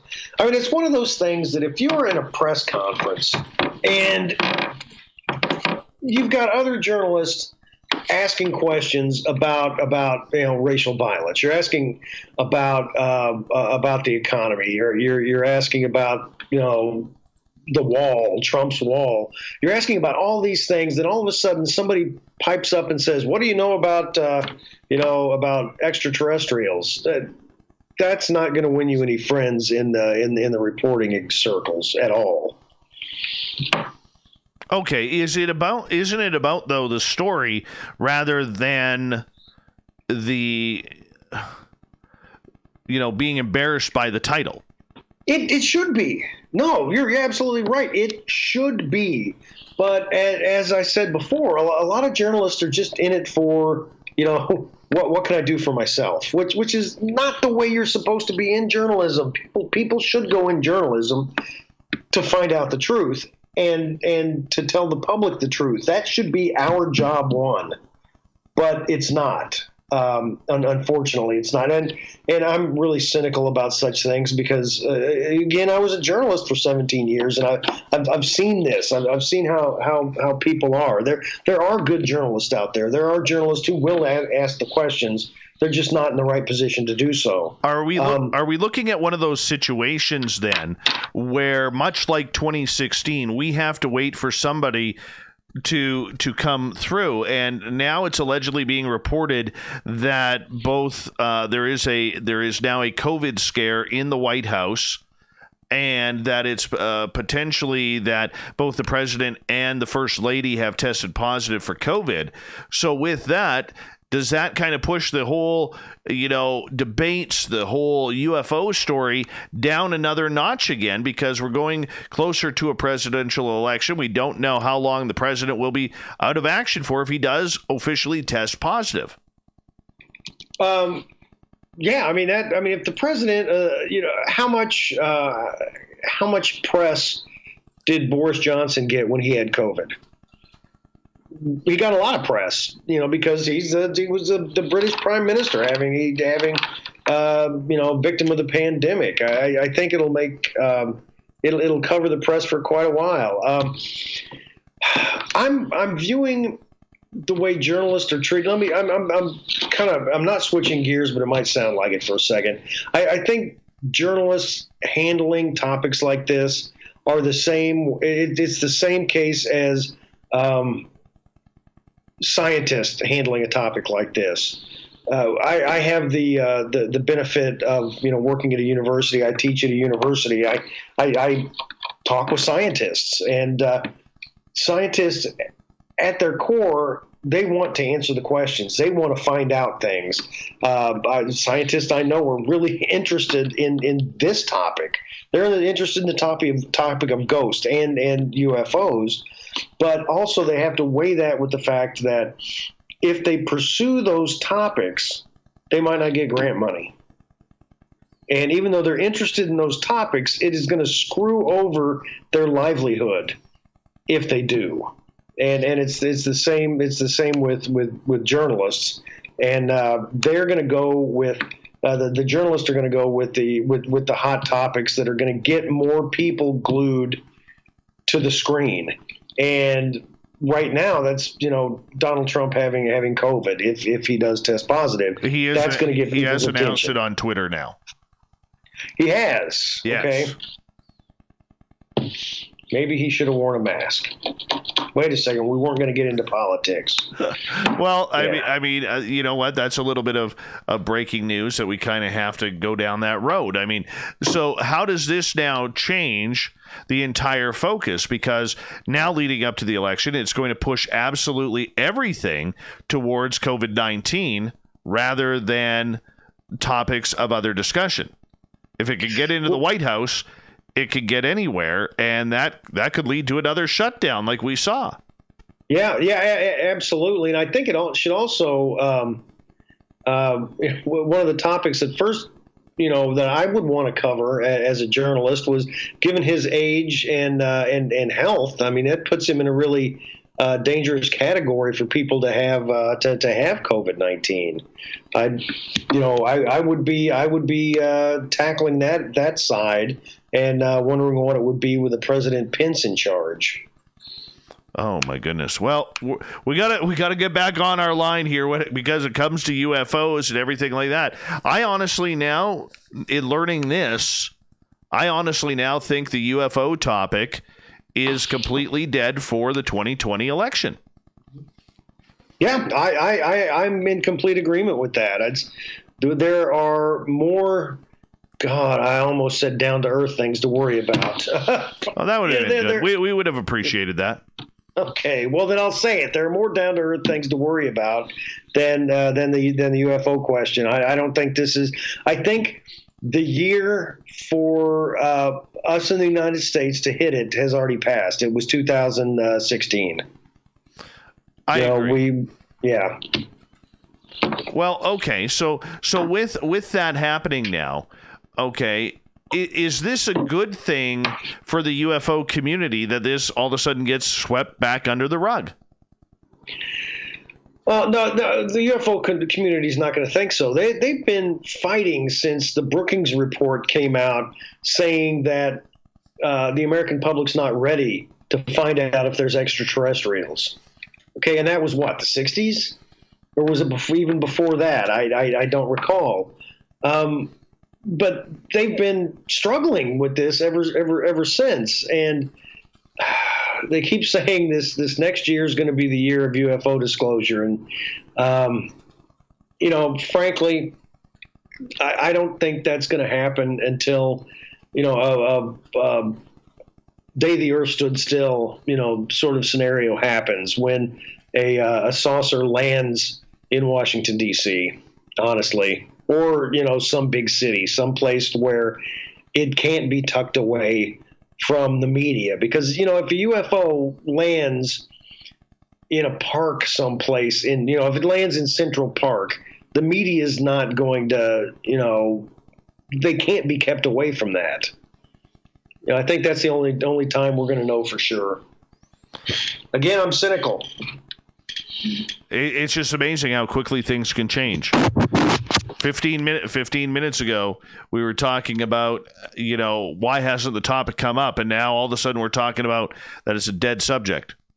UFOs in the election. It's just amazing. That is what you call, moving the news dial right there. Moving the news dial. Jason, I'm going to get you to hold on because we are going to go to break. at the bottom of the hour here on Spaced Out Radio. Jason Offutt is our guest, journalist, UFO researcher, writer, Bigfoot enthusiast, paranormal experiencer. He's done it all, and he writes about it, interviews people about it. His website is jasonoffutt.com, which I highly suggest you check on out. More UFO talk, and we'll get into some ghost stories and everything with Jason coming back on Spaced Out Radio.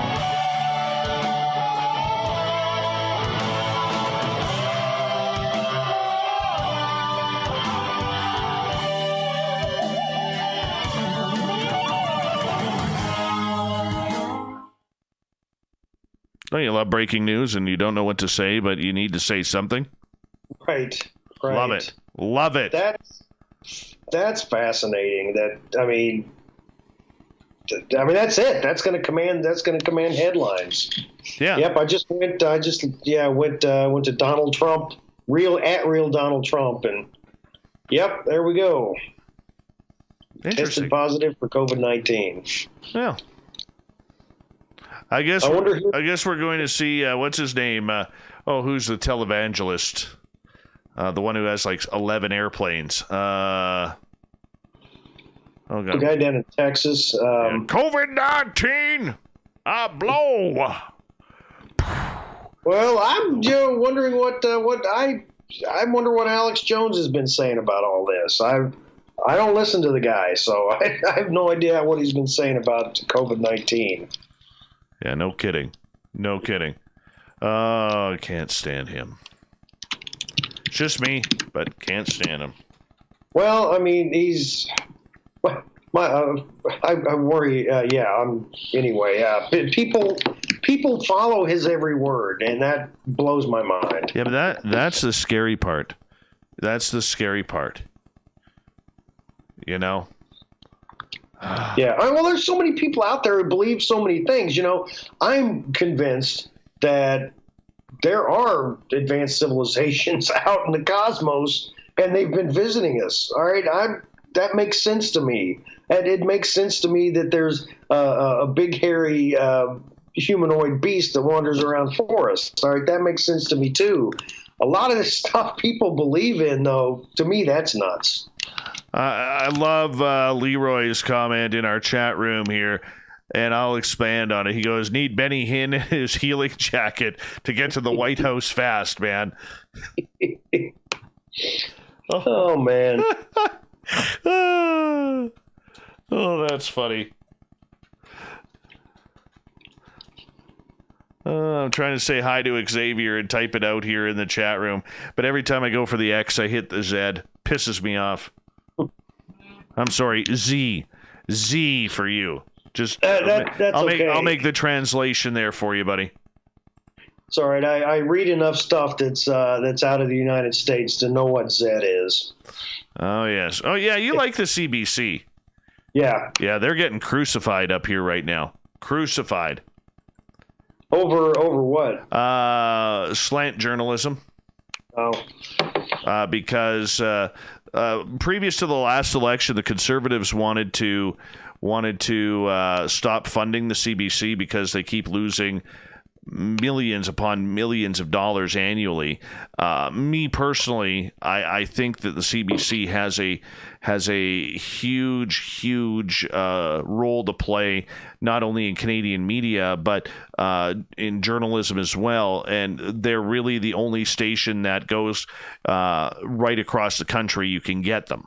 All right. And even in the remote areas way up north where literally, there is nothing there except your resident grizzly bear who comes and steals your food. Well, you can still get the CBC there.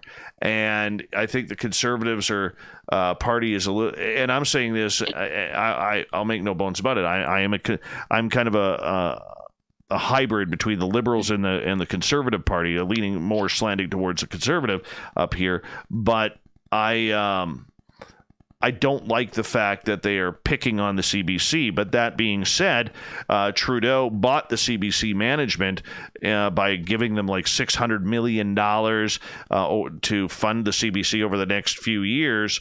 And the reporting has really kind of gone that way. Well, the PM gave us a bunch of money. Let's be good to the PM now, rather than doing what they've always done great in the past, which is calling things down the middle.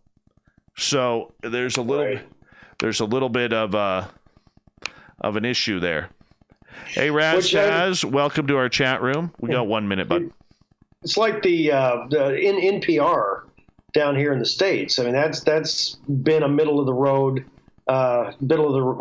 news source, and that's one of the first things that Trump said when he was getting into office, that he was going to cut funding for these people.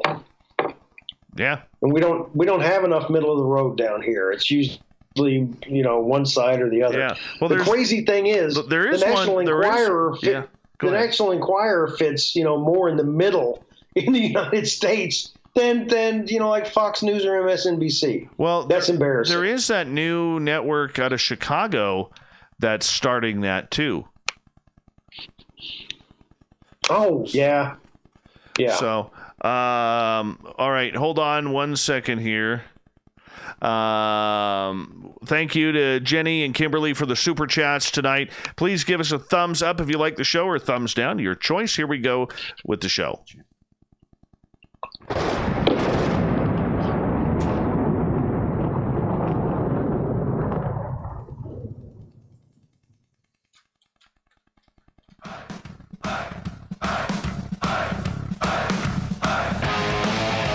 We pass the halfway point of Spaced Out Radio tonight. I am your host, Dave Scott, sitting in the captain's chair of SOR headquarters. Thank you so much for choosing to spend your time with us. I want to remind you that if you've missed most of this show or others, check out our free archives at youtube.com/Spaced Out Radio. Just do me the favor, hit that subscribe button. Our website is spacedoutradio.com, where we have a plethora of features for you, including Rocking Out to Bumblefoot, and checking out the SOR Newswire with Captain Shirk. Yes, we call her Shirky Poo around here. Follow us on Twitter at Spaced Out Radio and on Instagram at Spaced Out Radio Show. Here we got Jason Offutt tonight, and we're kind of going off a little bit of breaking news as U.S. President and First Lady have tested positive for COVID-19, which isn't good for the UFO crowd, because we are going to take this down a UFO road here. Because now the chances of UFOs becoming a hot button topic on the election circuit is now pretty much over. Jason's website, jasonoffutt.com. Jason, welcome back. Thank you. In 2016, if the Libertarian candidate, Gary Johnson, had been allowed to debate and this question came up, I think that would have been the most priceless live TV I would have ever seen, because he wasn't afraid to say anything. Okay.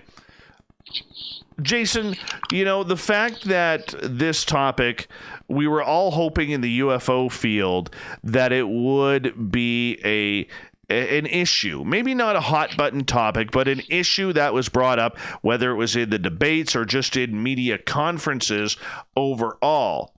And I'm looking at this and I'm thinking, there is not really an opportunity now for this to happen.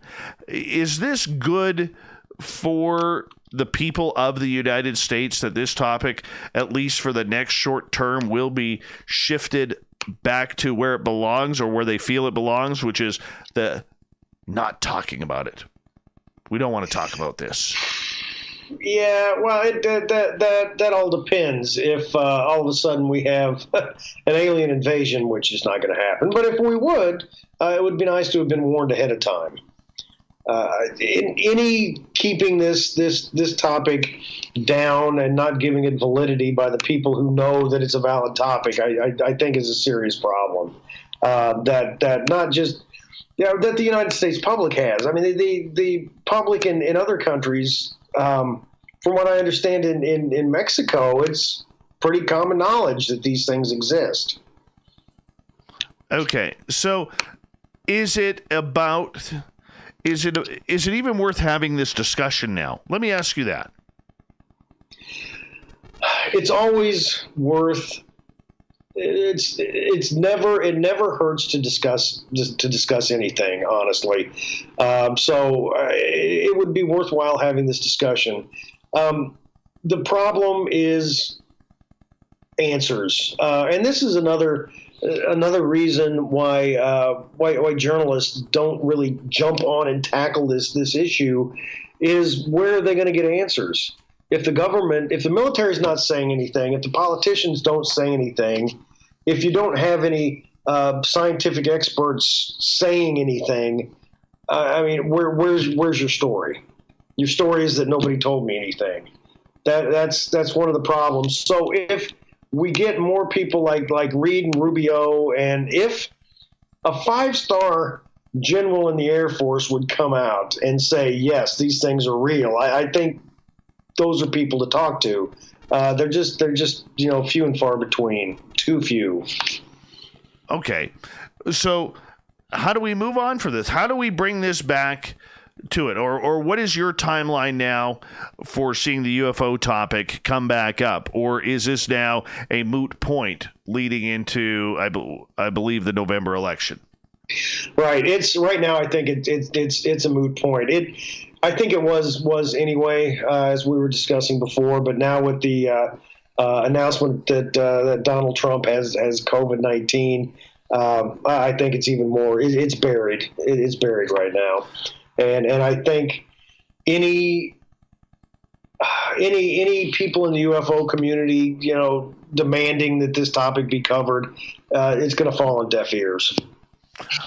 I want to shift gears here, my friend, because, I know you're somebody who loves to write about these subjects, and I'm going to throw a Bigfoot story out there. Now, maybe I see irony a little bit different than a lot of people, but one of the things that I found very ironic going back a year here. All right, 1 second here. We got to get Jason back. And let's just see if we can get him back here. You got to love it with Skype sometimes, but we'll try and get him right back here. Give me 2 seconds here. Give me 2 seconds as we ring him back. I hope his phone didn't die. Oh, he's trying to call me as I'm trying to call him. Give me 2 seconds here. I don't like that. See, that's one of the things I don't like, because he's trying to call me, I'm trying to call him, and, now we're going to play the Lionel Richie. Hello, is it me you're looking for? And I expect Jeff to throw something on Twitter at #SpacedOutRadio about that. Let me grab him here. Let's go like this. The worst part about Skype, because we have to use Skype, Skype is ringing on my cell phone that it's him. I'm ringing him right now. Let's just hear what he says. Hold on. Oh, and it hung up. Let's go like this. I was going to let you guys hear it. All right, Jason, I think we got you. All right. Yeah. Gotta love Skype, eh? Yeah. Yeah. Aliens. See, we do all that political alien talk. You got cut off. Right. I'm thinking the FBI jumped in and shut us down. Absolutely. Aluminum foil, my friend. It attracts. Yeah. It's not like I'm wearing my hat right now, man. It's not like the good old tin foil that detracted stuff. Yeah. All right. The point that I was going to get at is I don't know which part you heard, but I was talking about irony regarding if we go back to 2019, the Pentagon comes out and admits that they're looking into UFOs. We have the Navy coming out saying, yeah, we like those videos. They're ours. Okay. And then a couple weeks later, this is going back to May, June of 2019. And the Pentagon has this weird story where they come out and state out of the blue that they investigated Bigfoot sightings and reports. And they used the one that they brought forward was a 1973 report from a gentleman in the state of Oregon who literally had sent hair samples in 1973 to the FBI claiming that they may be Sasquatch hair. And it took them 46 years to get back to the gentleman to say it's deer. And then they publicly announced it, that it was deer. I don't know about you, but the first question that I have is, since when did deer hair take 46 years? And number two, I was really surprised that it was almost like, maybe I'm the only one who got the joke, but it was almost like, okay, the Pentagon has been talking to UFOs, the Navy's talking to UFOs, and now the FBI doesn't want to be left out of the loop, and they want to get into it. Now they're going to bring Bigfoot into it. Is there irony there, or do you think there is some sort of pattern? Well, I've heard this for years involving Hollywood, releasing a lot of alien movies to get us used to the thought that there are aliens out there, so the government can release the information. I don't believe in that. And so when it comes to the FBI doing this, I don't know. I mean, why? They've released a lot of things on their FOI page, Freedom of Information, and everything from Hitler sightings back in the late 40s and 50s that were like, Elvis sightings from the 80s. There were people who saw Hitler, without his mustache, working in a hardware store in Waukegan. So they had that stuff, and they had stuff on Roswell and other things that they released. But what I wonder is, why the hell would the FBI investigate Bigfoot? That's my point. That's my point. Like, makes no sense. And to come out with it, to come out and say, yeah, it's deer hair. Why does it take 46 years to come out and say that it's deer hair? Well, it doesn't, because, they didn't have, DNA testing like they do now, back in the 70s, but you don't need that for deer hair. You cut it and look at it under a microscope. They could have ID'd deer hair in no time, back then. So to get... I am under firm belief, and this has been proven over and over, that the government will, send out, put things out in the media, tell the media something to distract them from something else. And that's the point. But nobody caught on to it. Nobody caught on to it. Yeah, but I mean that's what this really sounds like is that, because this is a non-story. I mean, we were given Bigfoot samples, and it's deer. Why is that a story? It shouldn't be. But so what are they trying to distract us from? And that's the big thing. That's the big thing right there, man. Like, for me, the story isn't about the deer hair. The story is, why is the FBI 46 years later telling us it's deer hair? Right. Yeah, I wish I had an answer to that, because it's got to be something else. Yeah, this happened in June of 2019. What was going on in June of 2019? UFO talk. I mean, it was 4 days after my birthday, but I don't have. Well, maybe it was celebratory for you. Well, maybe, yeah. Journalism teasing. Yeah, maybe I was naked in the woods. I don't know, and I thought I was Bigfoot. All right. So with everything that's going on, okay, you love the paranormal just as much as you love everything else. The paranormal side of everything, outside of the television shows, has really taken a large walk backwards compared to the UFO field in the public eye. All right, we're not discussing about, what Zach Bagans is doing on Ghost Hunters. We're not discussing, the splitting of Jason Hawes and Grant Wilson, in two different television shows.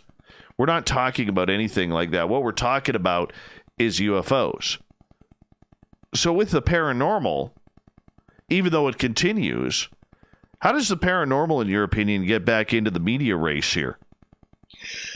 Well, it's not with the shows that you mentioned, because one of the problems, or I think the main problem with TV shows on anything, I mean, ghost, UFOs, whatever, it's as I mentioned before, it's about ratings, it's about advertising dollars.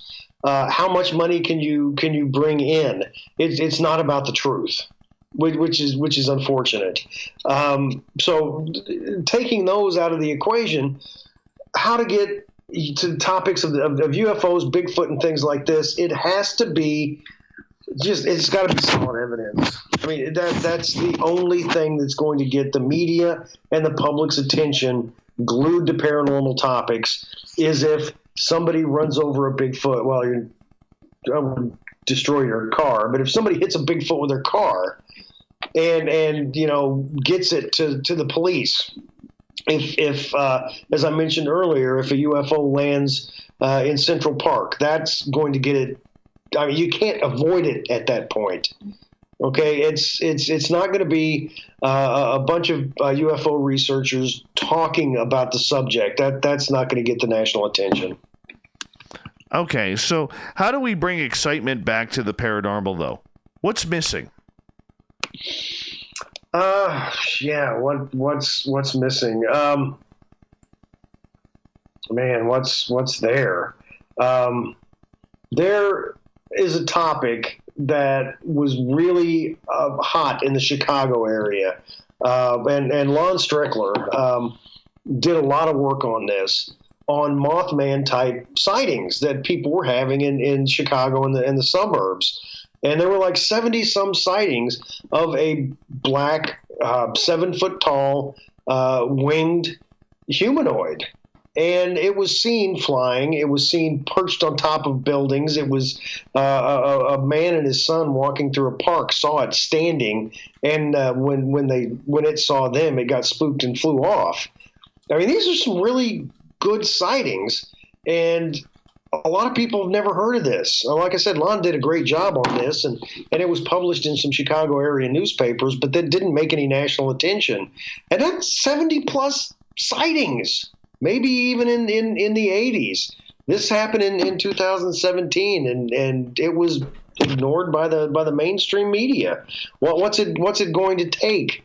100 witnesses, 200, 5,000? I don't know. Again, it's got to be solid evidence, something bleeding on the floor to get national attention. That's and we haven't had that yet. Are we going to have that? I mean, the last bleeding on the floor national story I can think of is when Tom Biscardi was involved with the Bigfoot in the freezer, and of course that was a hoax. Is that the problem? The media has been hoaxed too much? That might be, because anytime the media has a big story that something is going to be released, it ends up being a hoax. I mean, we had that one. I think Biscardi was involved in something else that ended up being false. And Balloon Boy, do you remember the Balloon Boy stories? The parents had this balloon that looked like a UFO, and they claimed that their son disappeared in it and floated away in the sky. And they had national media. I don't remember that one. Fill that in for me, man. It was, I think it was in Colorado 5+ years ago. Or hell, it might have been 10 by, at this point, is the police, the local sheriff got a call from this dad saying that we had this balloon, the flying saucer balloon. It was really big, and it was silver and shiny, and the wind took it off, and our son was in it. And there were helicopters and all sorts of searchers out looking for this balloon and this 6-year-old boy, and they couldn't find it, and they went into the house. Police went in the house and found the boy hiding in a closet somewhere in the house.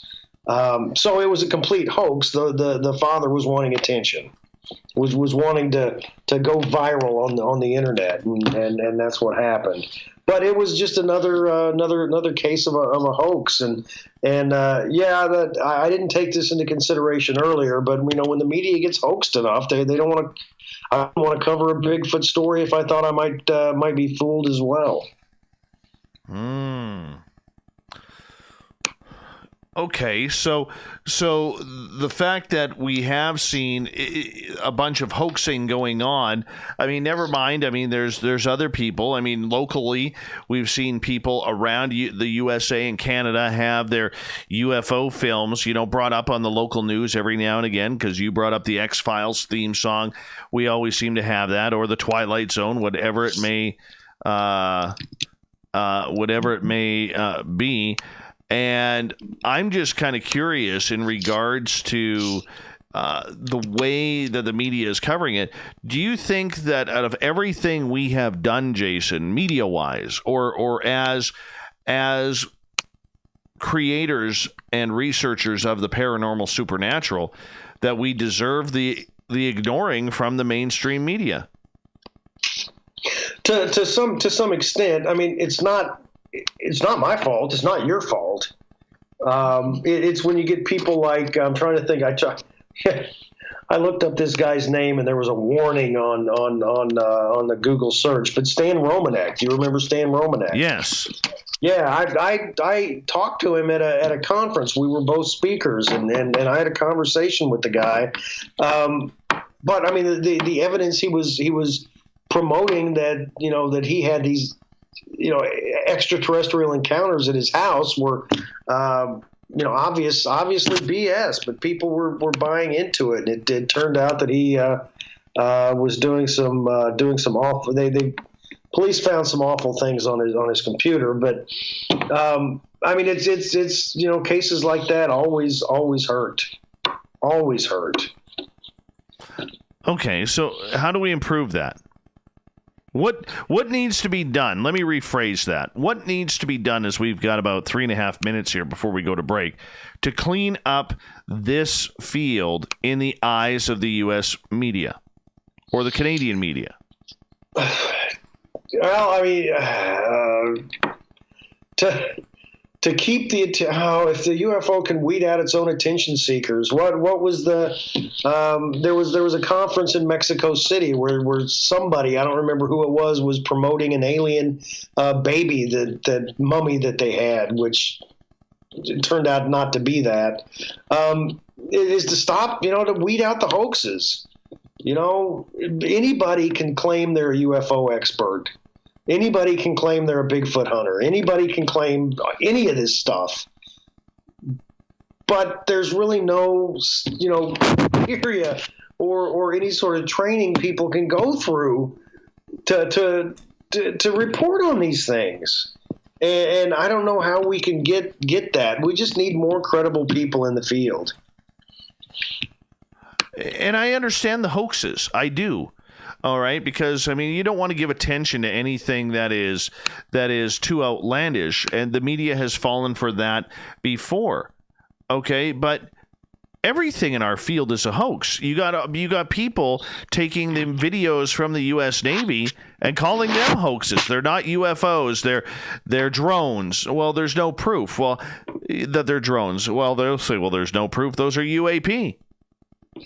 Well, when it comes to when it comes to the Navy, I'm going to say that if they're saying, I mean, because these videos were leaked and the Navy was like, okay, they're ours, and if they're admitting that, what do they have to gain from that? They have nothing to gain unless they're trying to distract attention from something else. But I don't think they released those. I think they were released by somebody inside, and the Navy just fessed up and said, yeah, they're ours. So since they don't really have anything to gain from this, I would trust that. Well, the videos, I'm not sure if you knew this or not. The videos came out because Chris Mellon and Luis Elizondo marked them as drones. Therefore, they could get them out. And they almost lost their top secret clearance over that. Well, I mean, good for them for doing that. That showed some bravery. But that's how the Pentagon Papers issue happened in the early 70s, where the United States, the people found out that the government's been lying to them about the Vietnam War. It was a similar thing about a guy getting papers out of the Pentagon. He had to sneak them out. And we accepted that as the truth because it was, but, the UFOs, again, have that stigma around them. Oh, I think we're in a trap. I just think we're in a trap. And again, unless we have something that you can hold in your hand, it's not going to be taken seriously. Jason, we got you for another 30 minutes here on Spaced Out Radio, and I'll tell you, man, let's go into some good stories when we come back. Enough media talk. I think we've had enough. What do you think? That's fine. I'm up for discussing anything. Let's just go for it. Let's go for it. Jason Offutt, we got it for another 30 minutes, then the SOR Newswire, the thought of the day. More Spaced Out Radio coming up.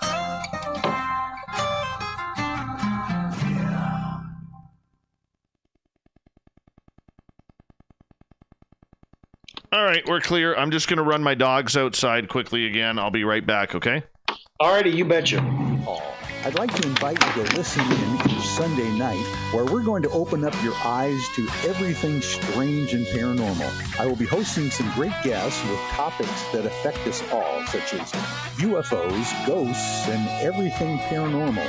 Let's learn together on Spaced Out Radio Sunday with myself, Michael W. Hall, the paranormal lawyer at spacedoutradio.com.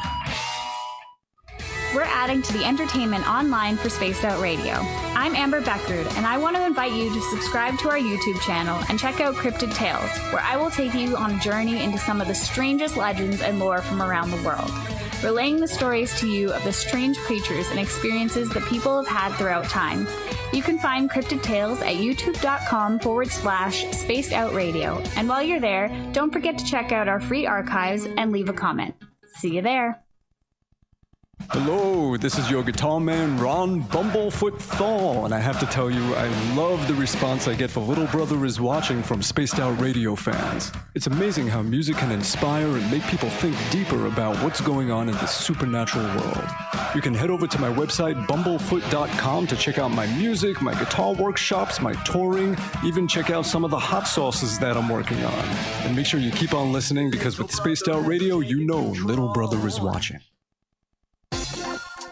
For the price of 1 cup of coffee a month, you can become an SOR Space Traveler. The Space Travelers Club is a place where you can interact with other listeners, either live during the show or on our great forum. We want your stories, pictures, comments, and ideas. You'll get live video streams, exclusive content, and be a part of our newsletter. Stay in touch with everything SOR. The Space Travelers Club is just $5 a month at spacedoutradio.com. Hey, Space Travelers, this is John Resig, founder of the Chive and Chive Charities. If you know anything about our website, you know we like to do things a little differently. We're not some faceless organization collecting money for a nebulous cause. Our donor dollars go directly toward life-improving items. Then we give those items directly to an underdog who needs it most. To become a donor with Spaced Out Radio's official charity, Chive Charities, just go to chivecharities.org/donate. The SOR Vault is open for business, and do we have some cool swag for you to pick up? All you have to do is head over to our website and click on the SOR Vault.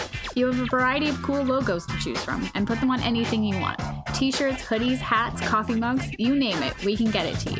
So do your shopping by supporting the story you love. Get your Spaced Out Radio swag at the SOR Vault today.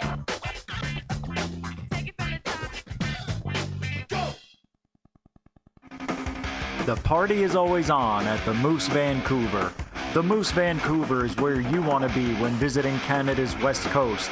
Open until 2 a.m. nightly, the Moose cranks up the rock while serving some of the best rated food in the city.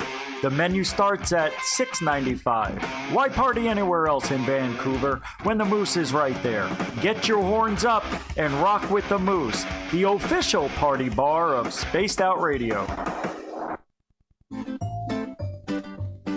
Looking for creative ways to get your company out in the public? How about advertising on Spaced Out Radio? Our sales department is waiting to hear from you, and we can work around any budget.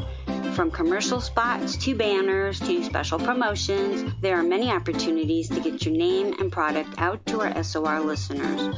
For a price guide and more information, please contact us at sales@spacedoutradio.com. We all know on Spaced Out Radio we love a good beard and mustache, so why not take care of your facial hair with Mighty Moose Beard Oil? Made in Canada, we're taking care of beards and stashes around the world. We use 100% natural ingredients with our oils and balms to make your whiskers feel silky smooth. Use promo code SOR2019 All right, I'm back. at Mighty Moose. We've got 2 minutes. Let me just turn you up here. There we go.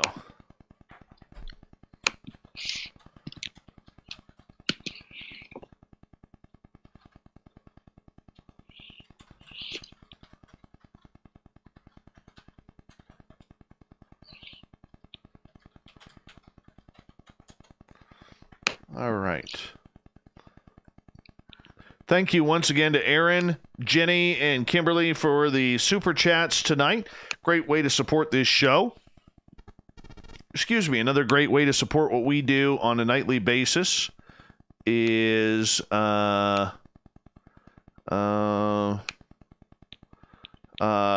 great way to support us is to hit that subscribe button and to give us a thumbs up or down. One of the two.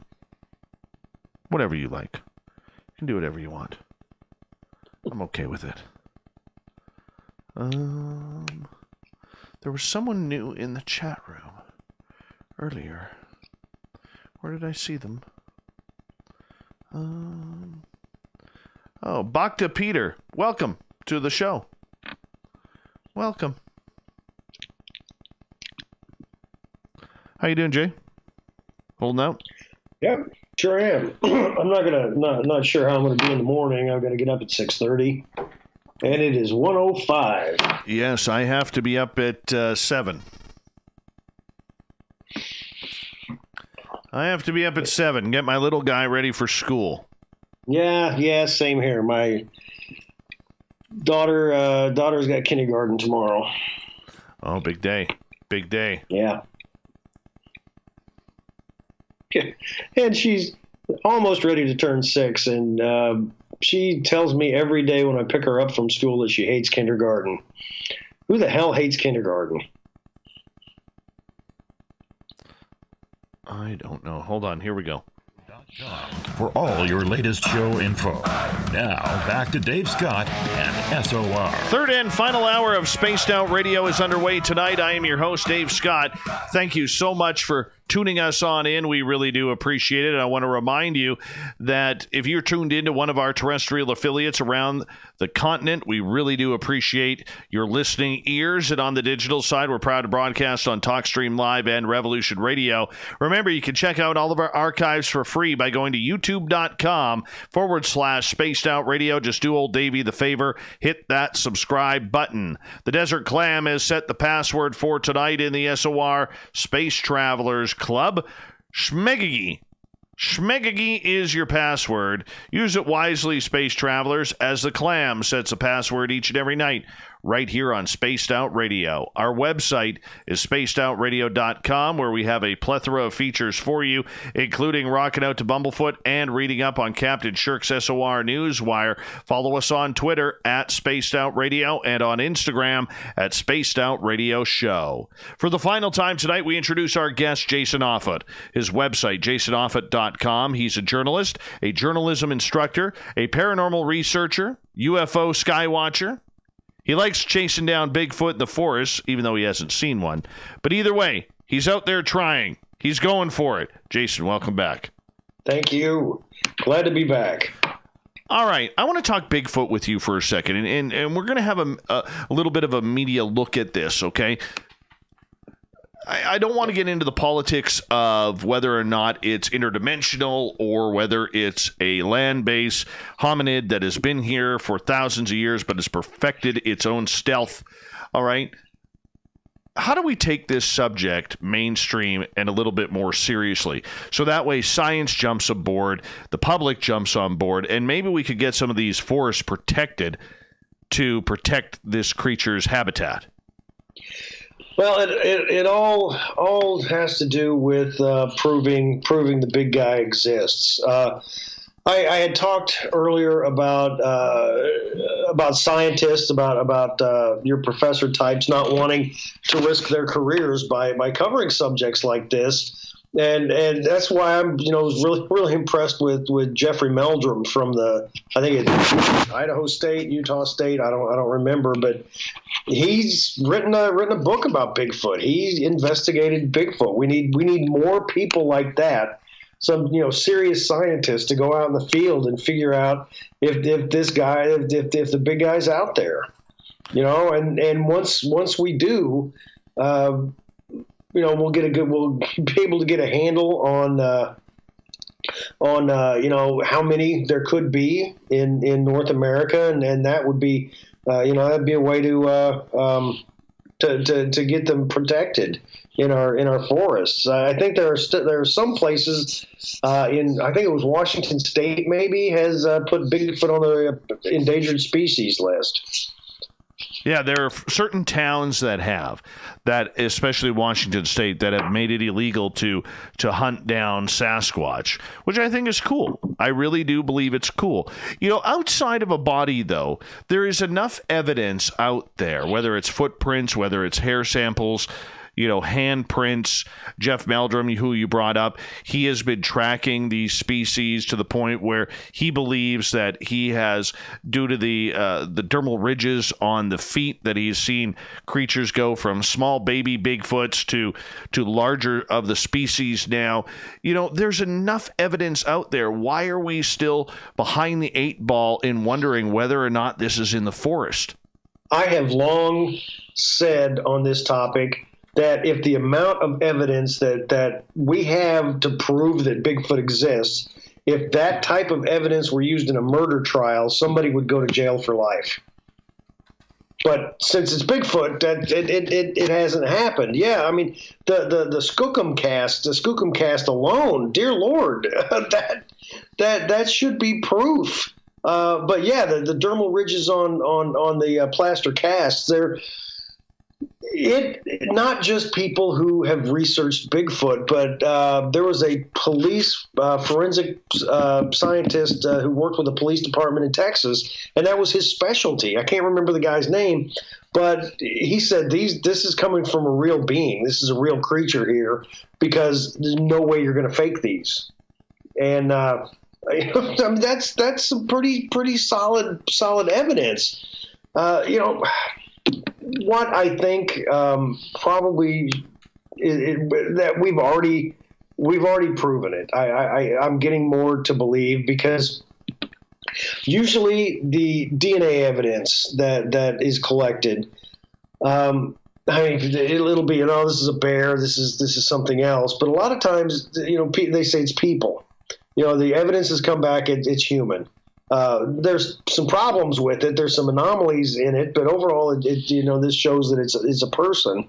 I'm beginning to think that Bigfoot is an offshoot of humanity, whether it be a cousin or a brother. It's something close enough to us that the DNA samples come out as people. Okay, so do you think that there is a large active breeding species in North America regarding this? I think there's a large active breeding species across the planet. Let's just look at the evidence that we've gotten, just eyewitness accounts. It wasn't just until Europeans came over here and decided to pour concrete that these things were seen. The First Nations people, have stories of these beings throughout the centuries, and it's the same through Europe. I mean, there were the wild man of the forest, a large hairy wild man, and we've got the Almas and Almasties from Russia. We've got the Yeren from China, the orang pindak from down in Borneo, the yowie from Australia.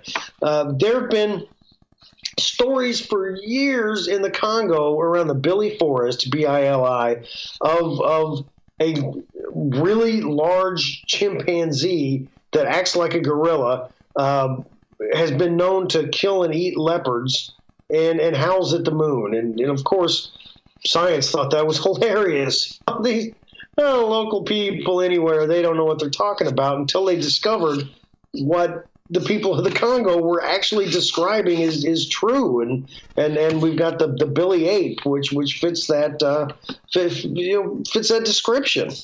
So I think there are large breeding populations all across the planet.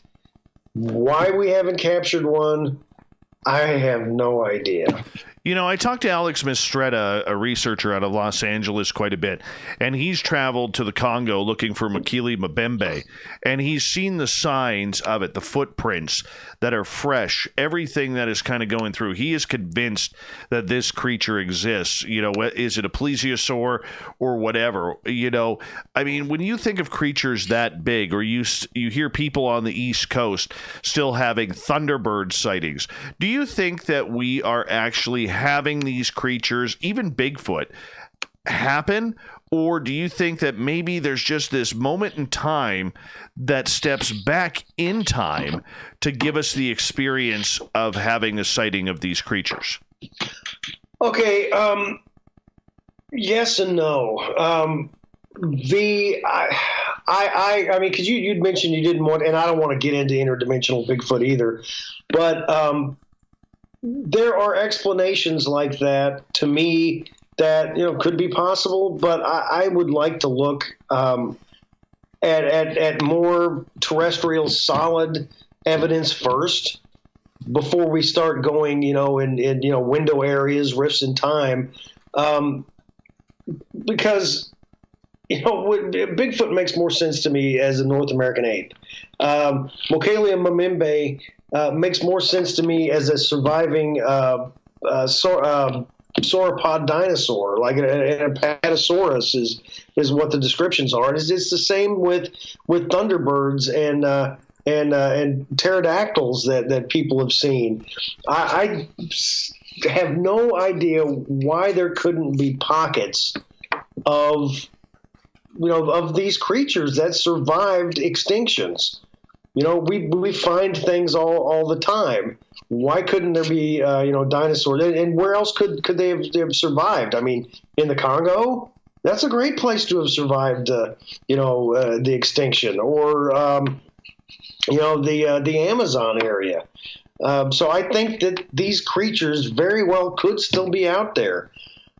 Could there be a window area where, they come out of the past? John Keel, the great researcher John Keel, certainly believed that there could be window areas where these paranormal occurrences are more likely to happen because the veil between the worlds is thinner. So, I mean, as to what they are, if somebody 100% says, I know what something paranormal is, that they don't know what they're talking about. So it could be one of these things we've talked about, or all the above. Well, I think we also have to look, too, in the case of Mokele Mbembe, I think we also have to look at, too, is how little that area is actually visited, how explored, investigated. You know what I'm saying? And absolutely. I mean, even the forests of North America, if it comes to Bigfoot, even the forests of North America are literally filled with areas where people haven't stepped on those areas for centuries, if ever. Right. I mean, the forest bison was discovered in a forest in Canada in, I think it was the 1950s. That's a big animal. And they don't travel alone. They travel in herds. And if that animal was thought extinct but was discovered in it was either the late 40s or early 50s, I mean, what else could be out there? You're right. There are forest lands across North America that they never set foot in. I mean, all the mountainous regions. Do people walk every foot of that mountain? No, they don't. There are so many places that these creatures could be living and not necessarily hiding. They just live someplace where people aren't. And yeah, you're right. The Congo, great swaths of Africa are covered in these in jungles and in these great rainforests. And yeah, tons of animals we don't know about could be could be not right under somebody's nose because there isn't a nose there to be under. True. I mean, yes, we are finding a number of species every year. I believe you stated about 18,000 new species are discovered every year, but they're smaller. They're usually bugs, frogs, insects, so on and so forth. Fish in the real deep depths of the ocean. But we're not finding a lot of bigger creatures. I'm saying the size of lions, tigers, elephants, all right, bears. We're not finding a lot of those big species of animals anymore. And I think that's where people have a hard time believing that creatures like the Dogman or Mokele Mbembe or even Bigfoot are out there. Because with that size, we should have been able to find a body outside of footprints. Okay, take the footprints aside. We should have. You're right, but there are cases throughout history where we found some pretty big things. The mountain gorilla, being one that wasn't accepted by Western science until the early 1900s. The same with the great panda. I think it was 1910 before Western science said, "Oh yeah, that thing does exist." The okapi. I think it was the 30s or 40s before Western science said okay. I'm also looking at the megamouth shark. That was 1977 that this 18-foot long shark species was discovered. That's pretty big. The coelacanth in the 1930s. That's a big fish that was discovered off the coast of South Africa. Just a few years ago, a new species of orangutan was identified. So that's a pretty big creature as well. But you're right. Mostly they're tiny. These are exceptions to the case. But still, it shows that there are big creatures out there that we just haven't found yet. And when it comes to Bigfoot, I think, especially if that creature is as intelligent as it's purported to be, that even if it was around people, it would be able to hide. And when it comes to hiding, people who haven't spent time in the forest don't really realize this. Bigfoot disappeared behind a tree. Okay, yeah, that could happen. I mean, I've spent time in the woods, and there have been times to where I spooked a deer that was less than 5 feet from me. I mean, it's not as big as a Bigfoot, but 150-pound animal's nothing to sneeze at. And if it was 5 feet away from me and I didn't even see it, if Bigfoot is smart, it could hide someplace, equally as well. Well, I mean, that's the big thing. We're still trying to find it. And with the technology that's out there, especially with the usage of drones, you think it would happen a lot smoother, a lot quicker. Except we keep getting all of these blurry photos. We keep getting all of these blurry videos. People zooming in and coloring things. You know what? This is the first thing I would love to tell people, and I'm sure you'll agree with this. If you want somebody, whether it's journalists or researchers, to take your photographs seriously, stop blowing them up to the point where they are blurry. Stop using color enhancers. We don't want that. Don't want that. We want the natural photo. Yeah, I agree with that. I also think there's lots of problems with photo evidence, because if you wanted to fake something, people who aren't that great with Photoshop can fake something in Photoshop. What I don't want are people showing me a video or a still photo of, oh my God, do you see that Bigfoot right there? No, it looks like a tree trunk. That's what it looks like. It does not look like a Bigfoot. And I also, on the other end of that, I don't want people who are Bigfoot skeptics saying we have to have photo evidence. There can't be a Bigfoot because everybody's got a camera on their phone nowadays. And if Bigfoot exists, somebody would have taken a picture. Well, I can tell you that the last thing I would think of doing if I was in the woods and a Bigfoot was 10 yards away from me, 10 meters. The last thing I would do is think to take a picture of him. I want to get the hell out of there. When I had my close encounter, the last thing that I thought of, and I didn't even think about it, was literally bringing out my camera. I just wanted to capture every moment because I couldn't believe it. I couldn't believe it was happening. Yeah, right. I mean, you're not going to think of that. I also had the problem of seeing something in the sky, and I really wasn't sure what it was. And I didn't have my camera with me at the time, which was a problem. Hey, I'm curious to get your opinion on this, as we got about just under 5 minutes to go here. Okay, I had Cliff Barrickman on, the Bigfoot researcher, good guy, nice man, and I had him on about a week and a bit ago, and we got into the topic of video evidence, and basically he stated that he feels that video evidence for anything, UFOs, Bigfoot, Dogman, because of all the CGI, because of all the hoaxing and everything that's gone on, he believes it's a dead subject. You can't trust video evidence anymore. What's your opinion on that from a media point of view? 100%. I agree with that 100%. That it's a serious problem because it's so easy to fake things. That's why when it comes to the Patterson-Gimlin film, that's why I tend to think that it's real, because it looks too good. And for 1967, I don't think in 1967 technology that could have been faked. But today, yeah, it would be easy to fake. I agree.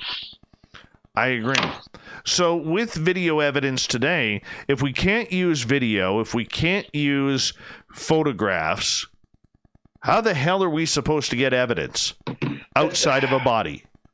Well, and you can't. I mean, that's it. You got to have a body, and it's I wrote a piece on this a few years ago about big people who go out and look for Bigfoot, about ghost chasers. We have a ghost hunting team, and we're collecting all this evidence, on the weekend. And okay, I'm sorry, but it doesn't matter. It doesn't matter what photographic evidence you collect. It doesn't matter. The EVPs don't matter. Taking a picture of Bigfoot, none of this matters whatsoever to anybody, because one, you're not a scientist, and two, if you don't have a body or have a ghost trap like Egon Spangler, nobody's going to believe your, in air quotes, evidence, because it wasn't collected the right way. It wasn't collected by the right people, and there's nothing solid to touch to show that this is real. So, I mean, outside of a body, I don't think it's going to matter. It's kind of sad we're at that reality now. Yeah, it is, because honestly, if I personally think if any cryptid out there it could actually be real, it's Bigfoot. So I'm a big proponent in thinking the big guy's walking around out in the forest somewhere. But the sad reality is, to prove that fact, you got to put a bullet in him. I mean, I don't want to see that happen, but if you want him proven, that's what's going to happen. Jason, we've only got about 90 seconds left with you tonight in a show that's flown on by as per usual when you were on. Tell our audience what you're up to, where they could find your information. What I'm up to right now, I'm about 25,000 words into a novel. That's the last couple of books I've written have been novels, except for my 2018 release, Chasing American Monsters, which touches on the subject of Bigfoot and all sorts of cryptids around the 50 United States. I also have started working on chasing Canadian monsters. Excuse me, chasing Canada's monsters. I don't think they have citizenship, so it's not Canadian monsters. And there's a lot of good, pretty interesting creepy crawlies up there. To take a look at what I've done and who I am and how to get a hold of me, go to jasonoffutt.com. Hey, man, I always appreciate, Jason, you coming on the show. You're one of the great guys in this field. I think you're doing it right. You got a real level head. And you know what? We need more Jason Offoots out there, man. We really do. Well, I really appreciate that, Dave. And thanks for having me back on the show, man. I love being on with you. Anytime, man. Anytime you want to come on, you just let us know. And, you know, one of the things I am going to be doing here probably within the next couple of months is I want to do a media roundtable, and I'd love to have you a part of that and bring in the real journalists of the UFO world and have a frank discussion on what's going on. And I hope I could add your name to that list. Hey, that sounds like a lot of fun. I'd love to be a part of that. Let's do that, my friend. Let's do that. Jason Offutt, everybody. His website, jasonoffutt.com. Coming up next, we have the SOR Newswire and the Thought of the Dave. I'm going to get a little upset in this newscast. I can already feel it. Yes. You'll hear why next.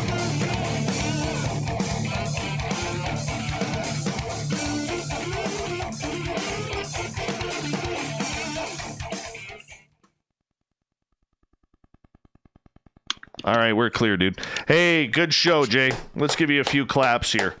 All right, I appreciate that. Yeah, as always, it's a lot of fun being on. Oh, yeah. Being on with you, man. Thanks, buddy. I've been on a hell of a lot of shows, and there have been some great interviewers, and there have been a lot of unprofessional people, and you're one of the great ones, man. You're way too kind. You're way too kind. I'll send your paycheck, via PayPal here soon. All right, brother. I won't wait up for it, but have a good night, man. You too, brother. You take care. All right. Good night. Bye. Good dude, that Jason Offutt. Very good dude. Okay, Marty, that clown scares the daylights out of me. Don't like that clown. Don't like it. I'm going to get pissed off at this newscast. I can always tell. Yes, Shirky Poo did this exactly to fire me up. I may rant a little bit. I may rant. Bastards. Fuck. Oh. Hey, by the way, does anybody want to come out and load my truck for the firewood?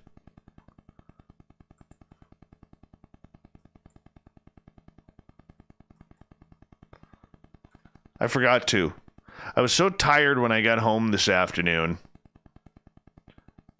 that literally, I had one of those weird naps today. You know when you wait, you go to take a nap because I was really tired, and you go to take a nap, but it doesn't feel like you're sleeping, but like you catch yourself snoring. Can hear yourself snoring, but you never go into that deep sleep. And then when you wake up, you're pissed off because you just wasted like an hour or two, in my case 2 today, that you could have actually got some sleep and you didn't. And you feel worse. That's kind of what I'm going through today. Kind of pissed me off. Pissed me off. No, pharmacy, I'm not eating breakfast for dinner. Ever.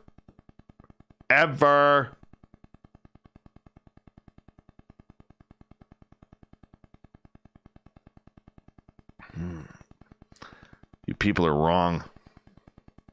Very, very wrong.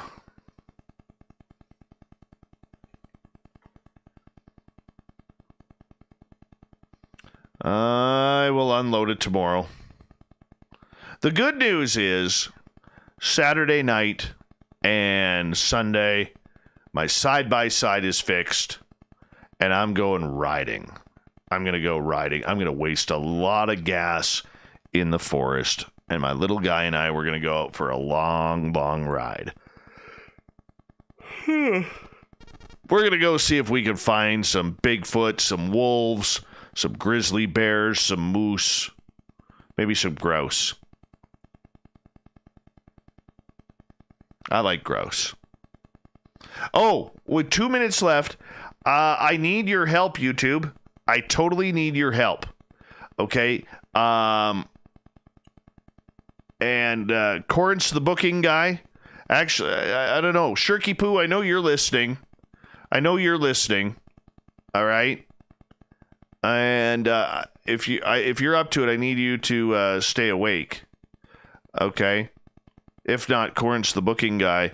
I'll need your help or somebody's help. I need somebody's help. Okay. But what I'm trying to get at is I need help from all of you because we are literally, I had a really good talk today with a local lady named Sherry who is, she has her own t-shirt store with t-shirts, hats, and everything. And we're going to be getting some brand new shirts available. And I'm ripping down the store on our website. We're going to put up a new store, okay, that you can check out and see all the gear and all the swag and all the pricing and everything like that, okay, and it's going to work better. It's going to work way better. But one of the things that I want you guys to help me out with is I want creative ideas of what you want us to make shirts for. I'll go over the shirts that we're kind of doing coming out of this, but I want to make sure that we have all of you guys involved, okay, to see what kind of designs we could come up with. So it's going to be really cool. Going to be really, really cool here. So you guys help me out, and then we'll get some t-shirts made, and it's going to be a lot of fun. Going to be a lot of fun. All right, we got about 10 seconds until the thunderclap comes on. So you guys sit tight. We'll get to the news. Radio. No.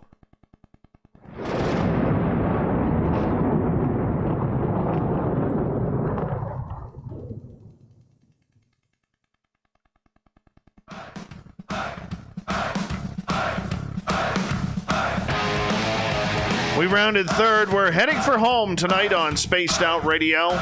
I am your host, Dave Scott, sitting in the captain's chair of SOR headquarters. Thank you so much for joining us tonight. I really do appreciate you taking the time. Want to remind you that if you missed most of this show or others, check out our free archives by going to youtube.com/Spaced Out Radio. Just do me the favor, hit that subscribe button. Our website is spacedoutradio.com, where we have a plethora of features for you, including rocking out to Bumblefoot and reading up on Captain Shirk's SOR Newswire. Follow us on Twitter at Spaced Out Radio and on Instagram at Spaced Out Radio Show. Speaking of the news,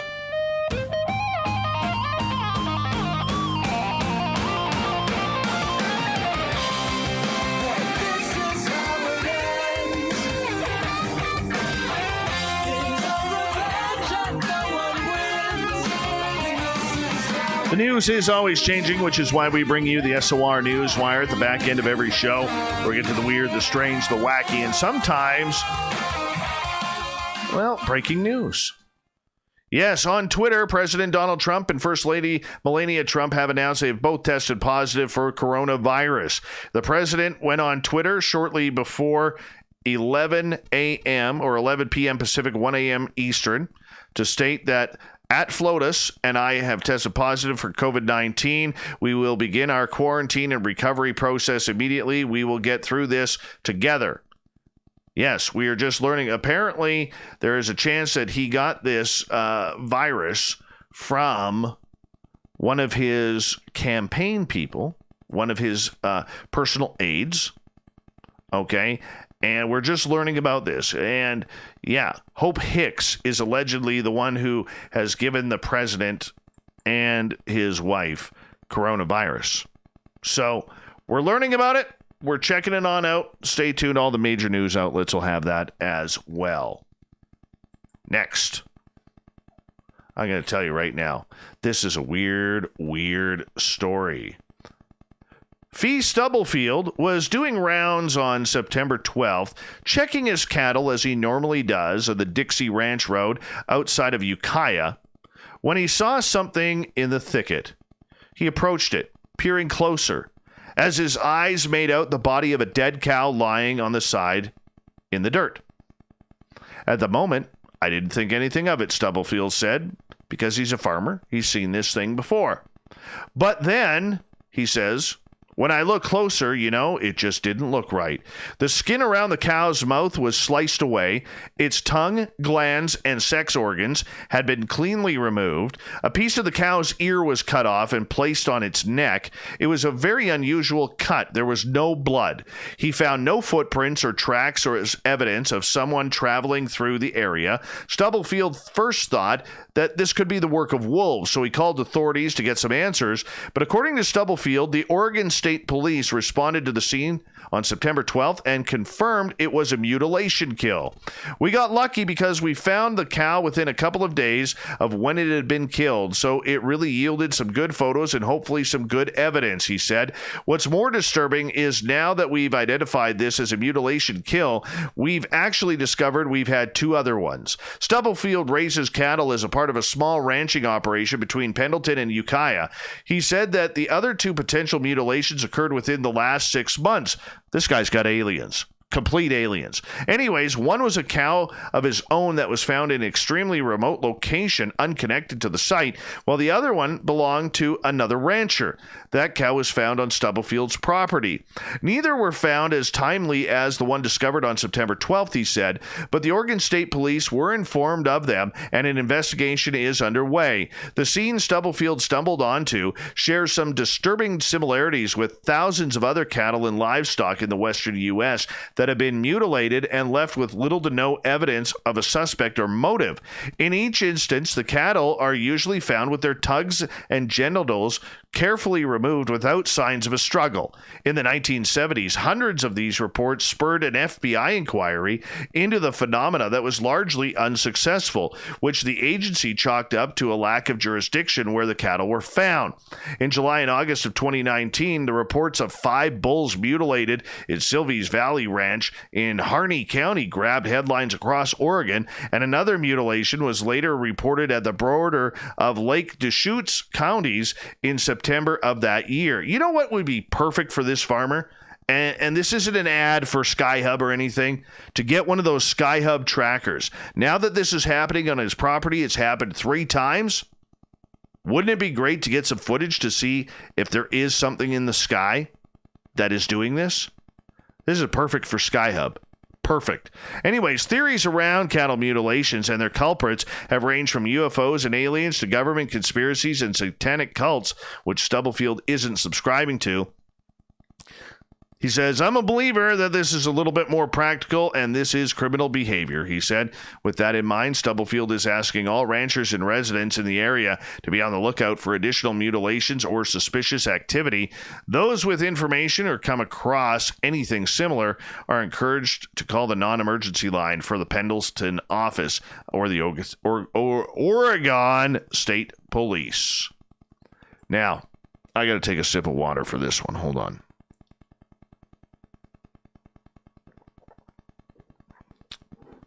You know, I'm a hockey guy,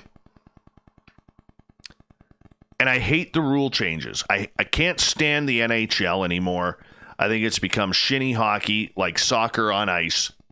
And in junior hockey, where they still play the real game, okay, where there's hard hitting, there's good fights, physical contact, sticks are low, all right, players are playing from the heart. But the Quebec Major Junior League, yeah, I'm pointing at you guys. They've approved a new rule to bring stiffer punishments for fighting. All players involved in a fight now will receive a 10-minute misconduct and a 5-minute major. Who hasn't had one of those before? Previously, players were only assessed a 5-minute major. Anyone deemed to be an instigator will also get an extra 2 minutes. That's normal. The amended rules will see players automatically handed a 1-game suspension after their 3rd fight, plus another game suspension for each additional skirmish. Representatives of the 18-team league voted on the new rules in a video conference. The changes will be in effect when the regular season begins Thursday. Commissioner Gilles Courteau, apparently he doesn't like fans because he would have never voted for this if he actually cared about the fans, says he personally wants to see fewer fights across the queue. This is one of the same guys who voted for full face masks about 20 years ago, and they lost a bunch of fans. But here's where it gets interesting, okay? The league is seeking $20 million in government assistance to help cover revenue loss during the COVID-19 pandemic. So, Isabelle Charret, minister responsible for sport in Quebec, you can tell she's never played hockey, probably cut from every team she's ever played for, last picked when it came to Red Rover in elementary school. All right? She wants stiffer penalties because she wants a ban on fighting in hockey. That is un-Canadian. Un-Canadian. Very rarely does someone get hurt in a hockey fight. Yes, there are concussions. Yes, you may break a nose. Yes, you may lose a tooth or two. Okay? The teeth and the nose, that's fine. The concussions we need to worry about, though. That's long term. But Courteau says the rule changes were not a condition for receiving financial support from the province. BS. BS. You're ruining the game for your own political stance that you hate fighting in hockey. All right? Because you've never played the game. That part of the discussion I had with our sports minister was very clear. She said to me, I will never impose anything on the queue. But in the same time, she's saying, I don't like fighting. It's too violent. Commissioner added that the minister asked him to look at the rules to see if there is a way to reduce the number of concussions in the league. You know what? It's not fighting, people. If you saw the equipment these players are wearing, they are dressed up in body armor. If you bring the equipment down and don't use hard plastic, don't use elbow pads that stick out an inch, you're not going to have concussive problems. Fighting rarely leads to concussion. And until people realize that, okay, you're ruining a perfect game. Perfect game. Pissed off about that. Thanks, Shirky Poo. Now I'm fired up. Residents on the East Coast, Ohio, Pennsylvania, captured video of an unusual bright fireball in the sky that experts say will likely be a meteor traveling at high speed. Dashboard cameras and home security cameras recorded the flash of light in the sky just prior to 6 a.m. By the way, people in hockey, okay, prove me wrong that it's the fighting that brings out the concussions, okay, and not the equipment. All right? Not the equipment. The players have to have their helmets sewn up with a chin strap. The helmets can't come off. Okay, sometimes they do. Sometimes you hit a helmet in the right spot, the chin strap pops off, the helmet flops off. You hit your head on the ice. I mean, it happens. Okay, big deal. But stick work, composite sticks, hard plastic shoulder pads, like football pads, not needed. Big, thick elbow pads with 1 inch of hard plastic sticking out. So when you bring your elbow up, it's easier to hurt someone. That's what's causing it. Anyways, dashboard cameras and home security cameras recorded a flash of light. And the nonprofit American Meteor Society said there were more than 700 reported sightings of the fireball. The society said the fireball is believed to be a random meteor not associated with any known meteor showers. Expert Ralph Crew said the meteor was unusually bright. We saw a really exceptional meteor, which is when a piece of debris from outer space, either rock or metal, hits the atmosphere. He said it is rare to see a fireball so bright over a populated area. You know what the other problem with hockey is right now? Tom Rennie, who runs Hockey Canada, okay, you were terrible in the NHL. You could barely hold on to a job in the NHL, and here you are making decisions. Okay, you've taken Canada being a hockey leader in the world from number one down to competing with everybody. We're supposed to be the best. It's the only thing besides maple syrup and gorgeous women that we have to argue about here. Besides booths with big racks and the beaver. We got nothing except hockey, and you're ruining it. What are we supposed to rely on curling now? Curling? Not a chance. Nothing wrong with curling, though. I actually enjoy watching curling. Tom Rennie. Oh, you grind my gears. All right. Here's a cool story. I caught this when I was pulling up the Fox News story, Shirky Poo, so don't get mad at me for this one. An Army identification tag lost by an American soldier when he was wounded by a grenade blast in Vietnam has been returned to his widow after it was found by an American traveling in Russia. Governor Doug Burgum presented the tag, referred to as dog tags, to Ruth Hepper of Bismarck, North Dakota. Her husband, Ronald, 58, died in 2007. Burgum's office said in a news release, "We are eternally grateful for the courageous service and sacrifices made by Ron Hepper and all North Dakotans who proudly served their country in the Vietnam War, as well as their families, especially those whose loved ones never came home. While we wish we were able to return these tags to Ron himself, we are thankful for the opportunity and tremendous honor to present this keepsake to Ruth on behalf of her grateful state and nation." So Hepper, nicknamed Cowboy by his fellow soldiers, voluntarily enlisted in the Army in 1967 after graduating high school and served in the 196th Light Infantry Brigade.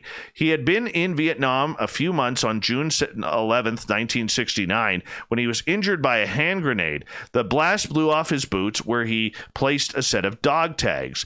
Afterwards, he woke up in hospital without his boots or tags. He spent 3 months in an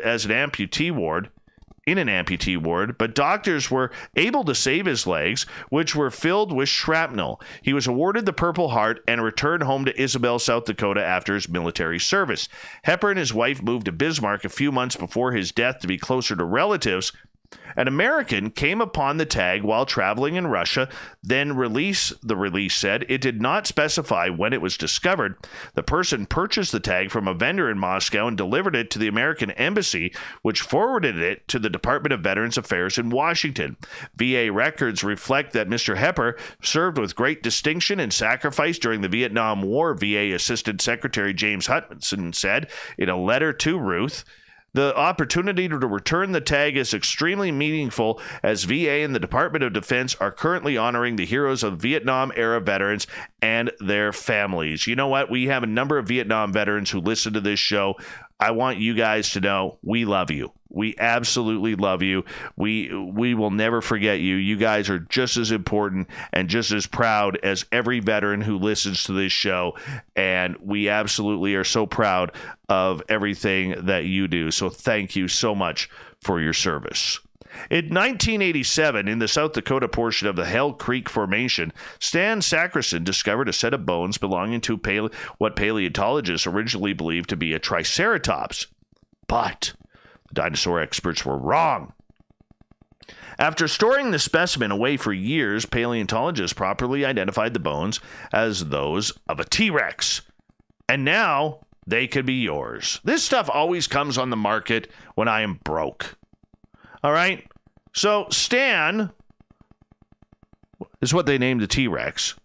They believe lived 67 million years ago. According to Christie's, the auction house that will be selling the fossil to the highest bidder on October 6th, Stan is one of the most complete T-Rex skeletons ever found. He stands 13 feet tall, measures 40 feet long from head to tail, features 188 bones in total, and it is expected to fetch up to $8 million. Who wants to lend me $8 million? I want this in my yard. Stan, who is from the Cretaceous period, lived in a humid semi-tropical region that we currently recognize as the Badlands, both Dakotas, Wyoming, and Montana, that is. As a newborn and even through the early adolescence, Stan would have needed protection from his parents in order to grow into his full-size adult. Up until Stan was about 6 years old, Christie says he was at risk of falling prey to larger predators, including other T-Rex adults. But obviously that didn't happen because he grew to the full size. I just want the skeleton, man. I just want the skeleton. That's going to be really, really cool. Those wrestling with the great culinary philosophical dilemmas of our time, are Jaffa cakes actually cakes or just up themselves biscuits?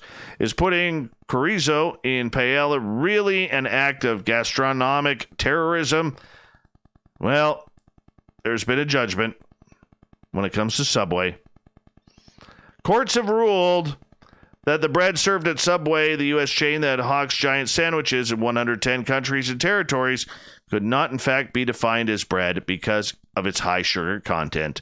The ruling followed an appeal by Bookfinders Limited, Subway's Irish franchisee. The company had argued that the bread used in Subway sandwiches counted as a staple food and was subsequently exempt from the VAT. However, as the court pointed out, Ireland's Value-Added Tax Act of 1972 draws distinction between staple foods, bread, tea, coffee, cocoa, milk, and preparation or extracts of meat or eggs, breakfast foods, and more discretionary indulgences such as ice cream, chocolate, pastries, crisps, popcorn, and roasted nuts. The clincher was the Act's strict provision that the amount of sugar in bread shall not exceed 2% of the weight of flour included in the dough. Subway bread, however, contains 5 times as much sugar, or, as the Supreme Court put it, in this case, there is no dispute that the bread supplied by Subway in its heated sandwiches has a sugar content of 10% of the weight of the flour included in the dough. Therefore, Subway cannot make bread. Kind of food for thought to go into the thought of the Dave.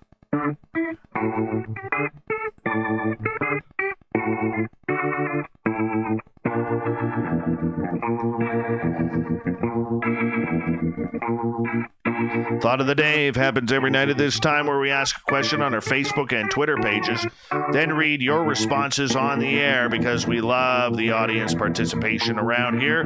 Today's Thought of the Dave is as follows. Oh, God, I'm still pissed off about the hockey story. Anyways, explain to me what you think the next big story in UFOs is. Marty, one of our Vietnam veterans who listens to this show, let's give you a clap, Marty. We love you, Marty. Thank you for your service. He says, I think there will be a revelation in the New York Times that most members of the U.S. Congress are actually reptilian aliens in disguise. Thank you for the clown, Marty. Graham, anything with starships landing on the White House lawn with ascended ladies from space with beautiful, large, generous... Oh, I can't go there anymore. No, we'll just cut that one off right there. Thank you, Graham. John and his Stetson. Whatever it is, good chance it's circling around Richard Dolan. Troy, if we are strictly speaking of unidentifiable objects, I would say a public revealing of advanced secret man-made vehicles like the TR-3B. Troy, I agree with you. That's actually a strong comment. UFO researcher says the upcoming cover-up and how history is repeating itself. Lloyd, the next big story of UFOs is going to be one when it lands at my new landing pad at Portobello UFO landing site 0001. Very nice. Very nice. All right. Let's bring back the fighting in the queue. Seriously, you can't produce a goaltender. You haven't produced a good one in years. Okay? That was your hotbed. That was your moneymakers, Quebec Junior League. Now most of your goaltenders can't even stop a beach ball, let alone a puck. Marc-Andre Fleury is rolling over in his hockey grave in Vegas right now. Anyways, moving on. Heidi, the extent of the deception by world governments over the length and level of time we have been in contact with alien races. Quincy. Hi, Quincy. Honestly, it's whatever Science Bob comes up with using his new device. Oh, that's nice. Very nice. Major Lee. Well, it won't come from the TTSA, I'm pretty certain of that. Whatever it might be, perhaps a mass capture sighting, or possibly an admission by one of the cornerstones of ufology that they have been lying the whole time. We'll leave it right there. Thank you to everybody participating in the Thought of the Day. We'll do it all again tomorrow. Thank you to Captain Shirk for the news, and of course to Jason Offutt for talking some journalism in ufology. We appreciate it. We got Mr. Ron Bumblefoot Thal rocking in the background with Little Brother is Watching. Bumblefoot is the official music of Spaced Out Radio, rocking us in and out of every single show. You know what that means. Get your horns up for the guitar god himself. Special thanks to everybody listening in at home, at work, in your cars, wherever you may be. Thanks to everyone participating in our chat rooms tonight on Spreaker, YouTube, LGAB, Revolution Radio, Facebook, our Space Travelers Club at our website, and on Twitter at hashtag Spaced Out Radio. We really appreciate you all taking the time to join us tonight.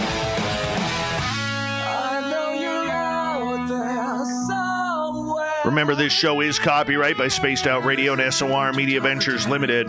Thank you so much for choosing to share your evening with us, because together, my friends, say it with me, we're watching. We own the night.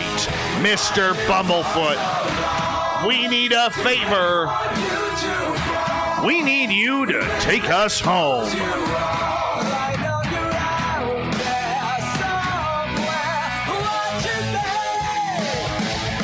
The Woo Train has docked for the night, but tomorrow, my friends, we will ride again. Your seats are always available. Your tickets never expire. And if you want to bring a friend, guess what? We have room for them too. Good night.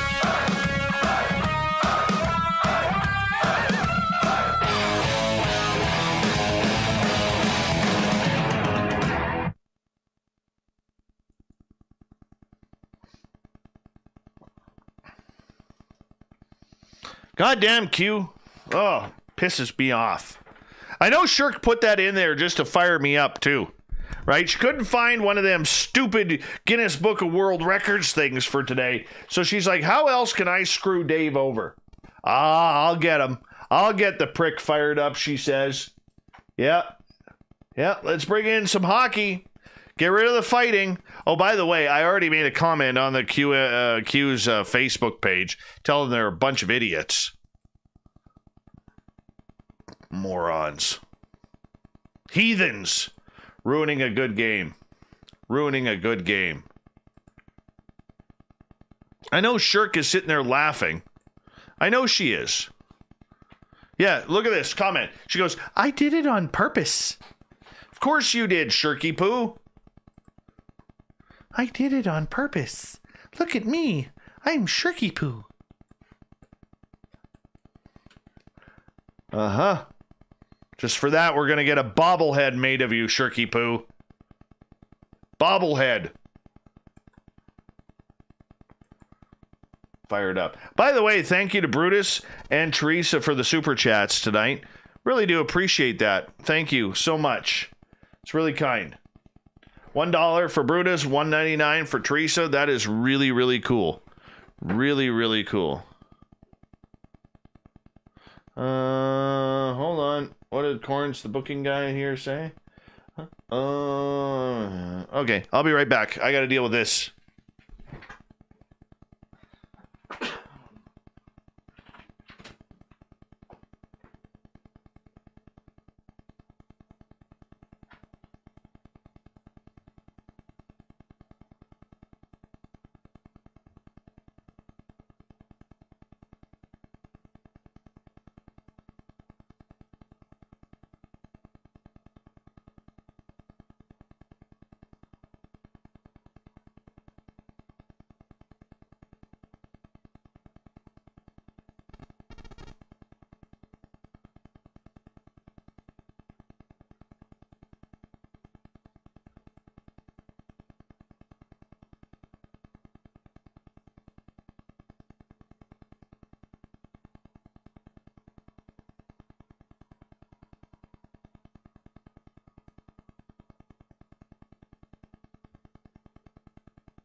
Okay. Now that I'm all fired up from that hockey story, god damn, that pisses me off.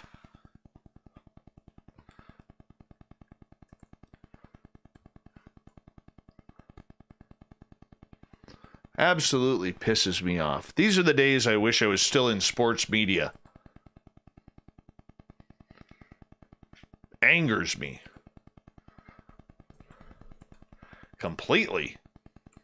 I'm sure you kind of noticed that. Let's go here.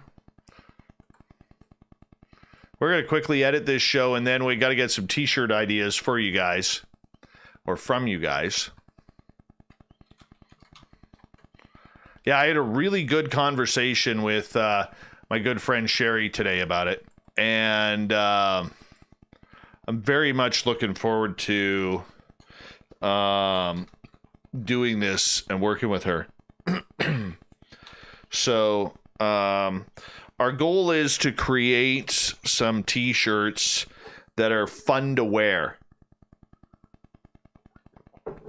I think a lot of the t-shirts that are out there are kind of tacky, and I don't really care for them. And even some of the ones that we have, we're going to be eliminating them and creating some new ones over the next little bit. And I think what we want to add is we want to be able to add to the brand that, you know, somebody is going to be looking at the t-shirts, so they're going to be like, oh, that's kind of strange and weird, but they're going to be really cool as well. So, you know, when I personally, not that I'm a fashionista or anything like that, far from it. Okay. But when I look at t-shirts, I look at, okay, would I wear this to a concert? Would I wear this out for dinner? Would I wear this to the bar? Would I take this t-shirt if I was going on vacation? Is this something that I want to wear, you know, whether I'm sitting on a beach in Florida or whether I am out at a club in Vegas? Okay, that's kind of the t-shirts that I kind of want to add to our lineup. So we have some really cool ideas so far. We're going to be creating some more. You will still be able to order them through the website. And, oh, Fabster, $10 super chat. Wow, thank you, man. Appreciate that. And so we're going to up our game on that a little bit, because I think that that's one of the areas where we have been lacking. And I know that, you know, I could tell by the responses of what everybody is buying, okay, or in this case, not buying, to know what's working and what's not. So we want to make sure that when we get some nice swag, that you guys are going to want to get it. So we got some cool stuff coming up, some cool ideas that I think you guys are going to enjoy and, you know, want to reach out. And, you know, remember, all the prices are in Canadian dollars. So if you're in the US, okay, you're going to be able to save some money. All right. And that's what's cool about it.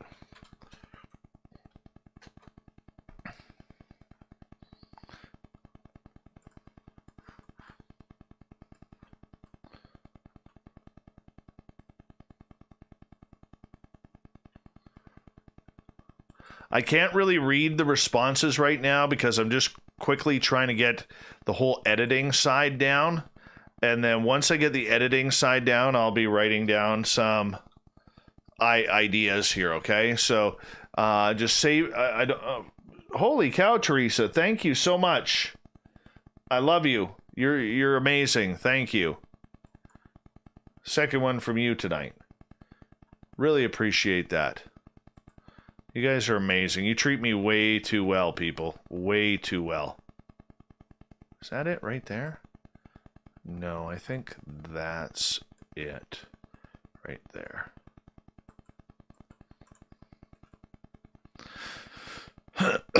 So yeah, I'm pretty excited about it. Sherry, the lady who is doing all the designing for us and the printing, she's really excited too about it all.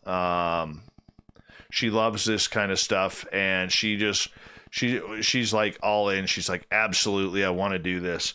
And we're gonna finally get some hats, because the store we were using on our website doesn't have ball caps, and we're gonna have some really cool ball caps, and you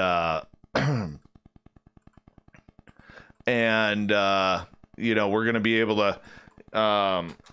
Oh, dudes, we are creating a Carl. I don't want to go too far out because I don't want to kind of give away some of the ideas that we've had so far, but I will say that we are creating this awesome Carl. And when we were playing around with it today, I was like, oh yeah, this is pretty damn cool. Pretty damn cool. So you're going to have to get the Carl t-shirts. Yes, you are. Okay. I think you guys will really enjoy them. I really do.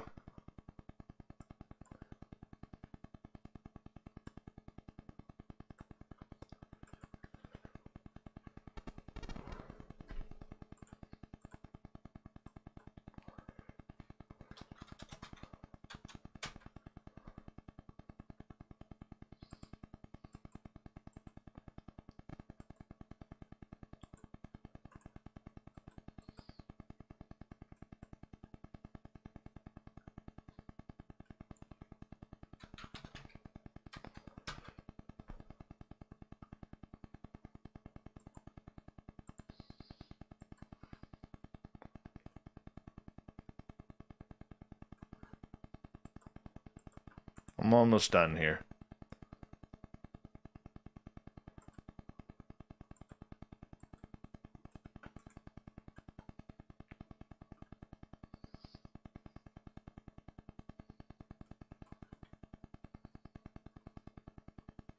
Hold on, I gotta hear this. For all your latest show. I don't know. Hold on, here we go. For all your latest show. In Canada, we're taking. All right, there's that one.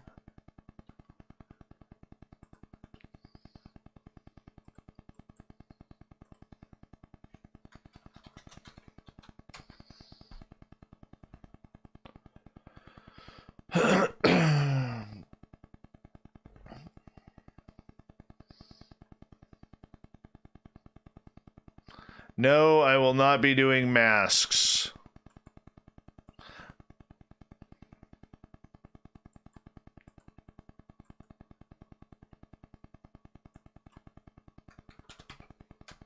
Although I can if you want me to. It wasn't in the plan, but if you want masks, we'll make masks.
Just converting these to MP3 now, and then we will.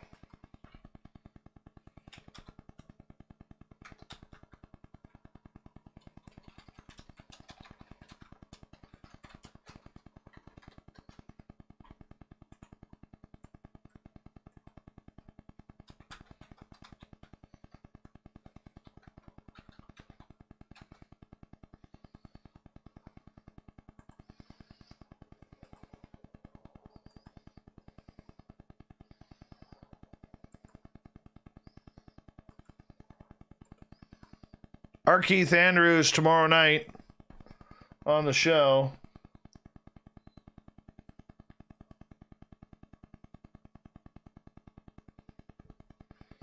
Ooh, I didn't take you for a mask guy.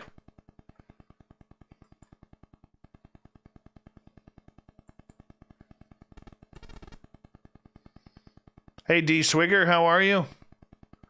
Who else has come in? Andrew Fricker, good to see you.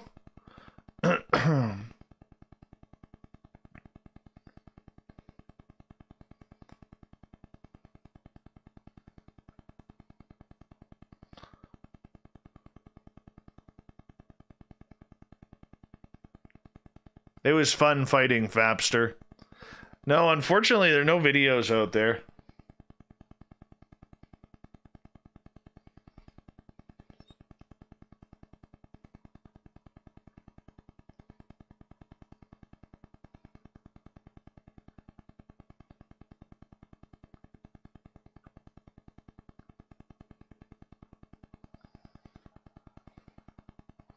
I'll give you one story, Fap, okay? Probably my favorite story. All right, before we get into the whole t-shirt thing here.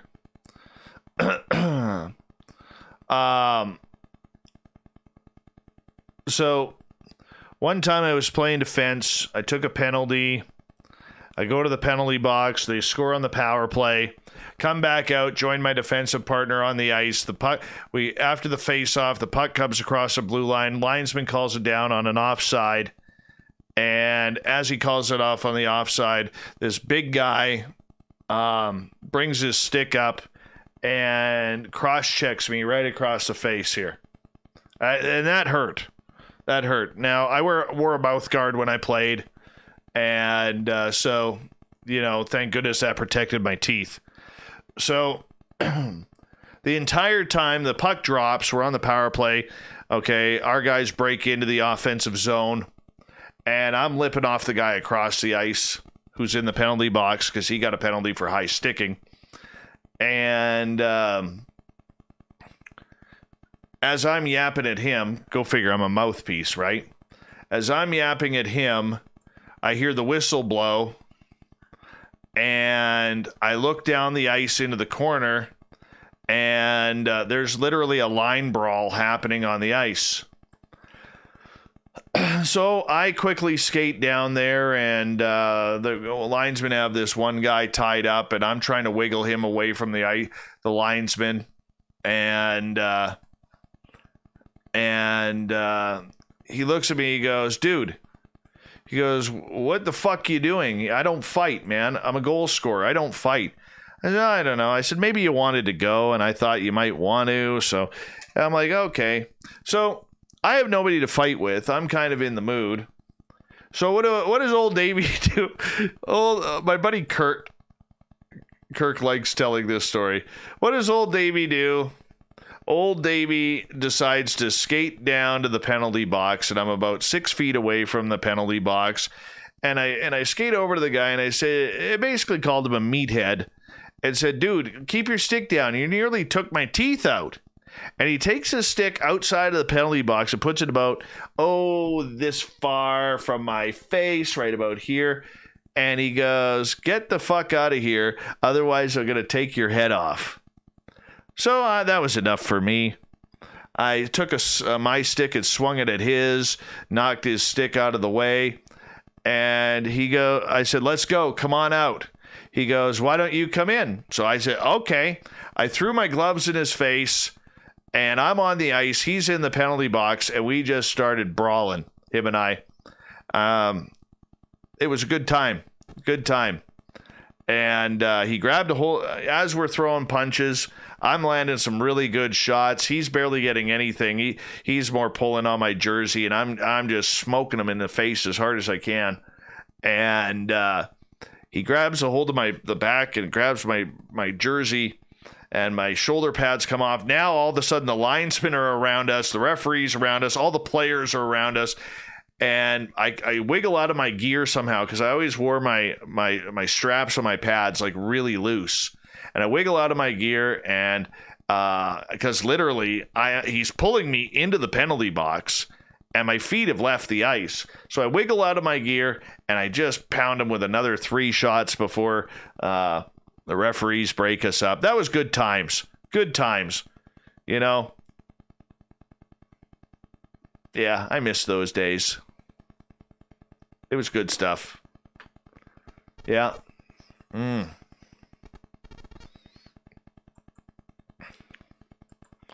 I remember another game where I was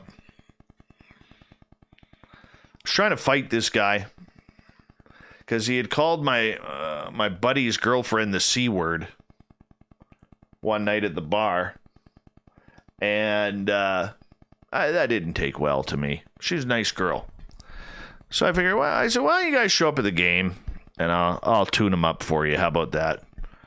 You know, totally pre-planned, premeditated, right? And I kept egging him on, cross-checking him and everything. I just got off suspension. Yeah, go figure.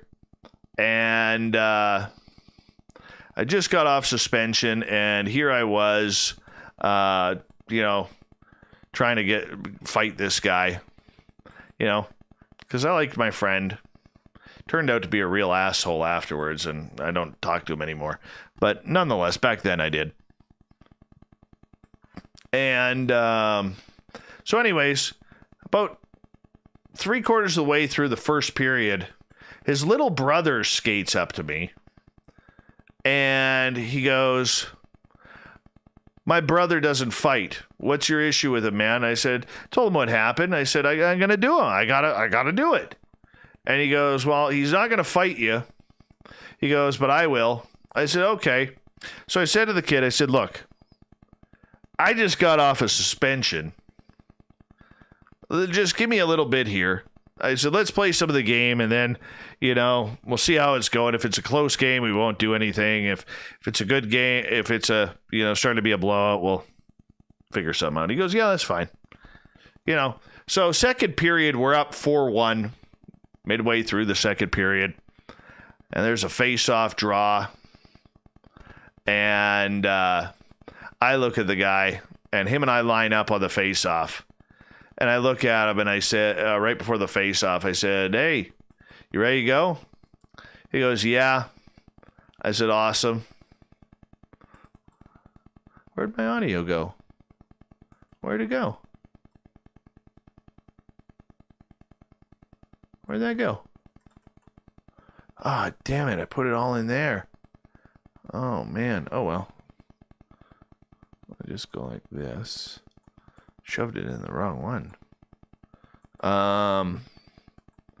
Anyways, so I look at him, I said, okay, as soon as the puck drops, let's do this nicely, let's do this clean. And I said, well, you know, let's have some fun, nothing dirty. He goes, yeah, that sounds good. So puck drops, him and I stand up. Hold on, 139127. Him and I stand up, and we slowly drop our gloves off. We slowly start the circle, you know, where your hands are up and all this kind of shit. We get to close to center ice, and he comes at me, and didn't realize I was left-handed, and I literally hit him so hard that I flattened him with one punch. And I look down at him, and I'm like, fuck. I didn't want that. Did not want that. That cost me $20 fine in my league. $20 fine. And another game suspension for one punch. I was not happy about that. Not happy about that. No, not happy about that at all. Anyways.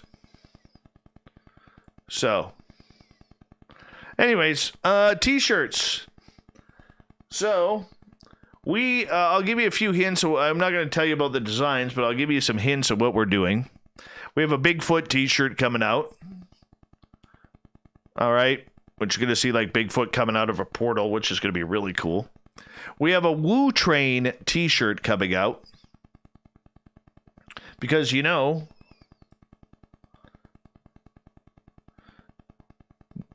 we're going to design a really cool We Own the Night t-shirt.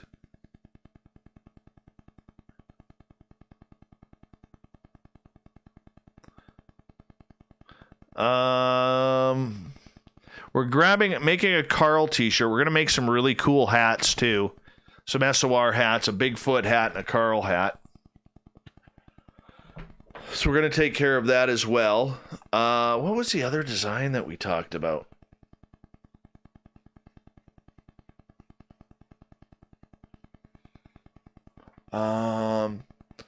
We're going to be making an Area 51 shirt, which is going to be cool. We're going to be making a Janet Jets shirt. So for those of you who don't know what the Janet Jet is, that's the hidden airline in Vegas that flies employees out to Area 51. So what are your ideas?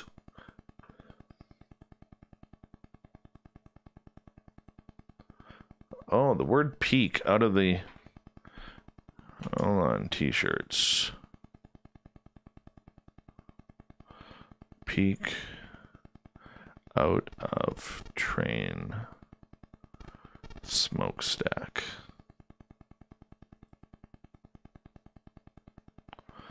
Cool. People all around doing the end of the Woo Train. Exactly. We do have everything from size small to 5 extra large. Former skeptic shirt.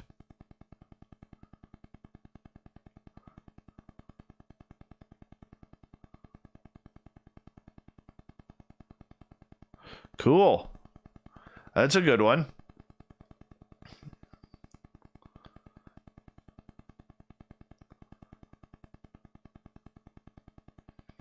All right. What else do we got? I'll see about glow in the dark.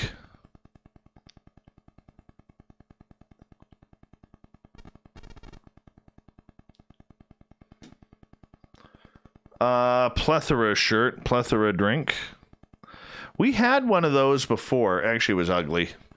We'll try that again. Plethora drink.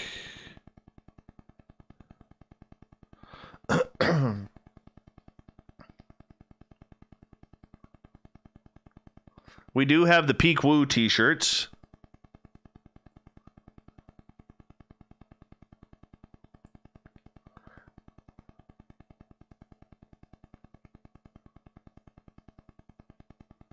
So, Jenny, on that Bigfoot abductee, what would you like to see?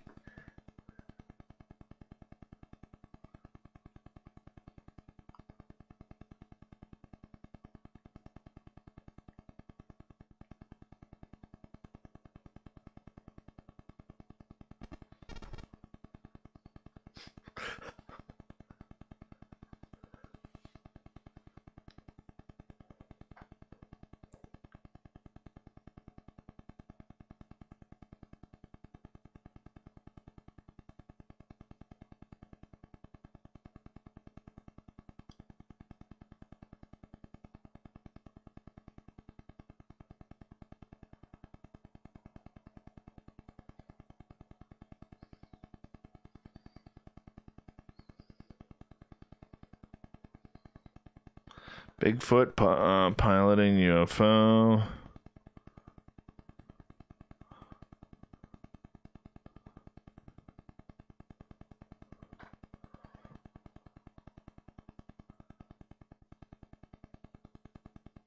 Take us home.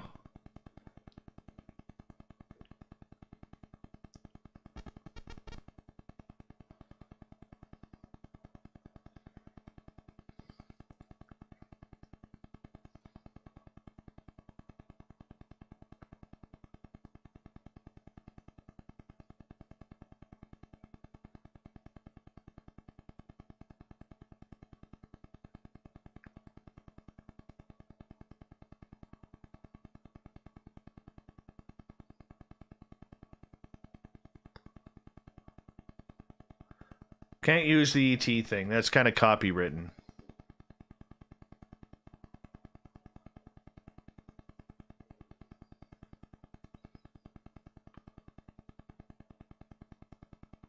Remember, the more colors, the more expensive the shirts are going to be. And the fancier the design the shirts are going to be. More expensive.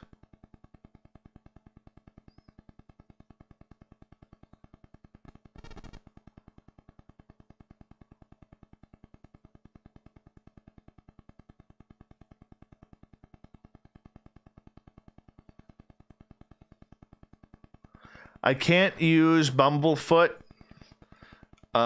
because he would obviously want some... I don't think he would allow me to use his logo. What we may do is we may get some special Bumblefoot t-shirts made up, and then I'll just donate him the money.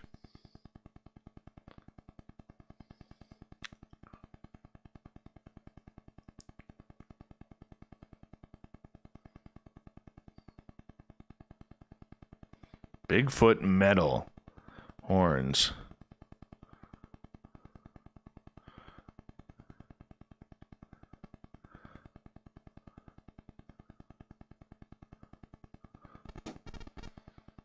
That's a good one, Corns, the booking guy.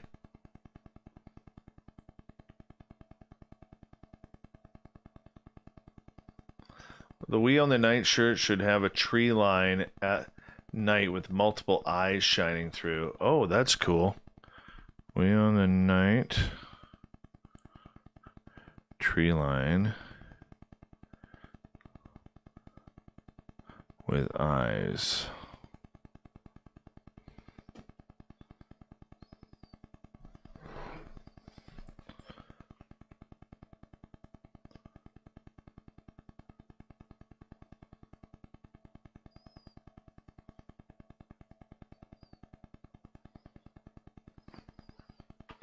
No, Ron, it's not that he won't bother. It's just that he does enough for this show that I won't ask him.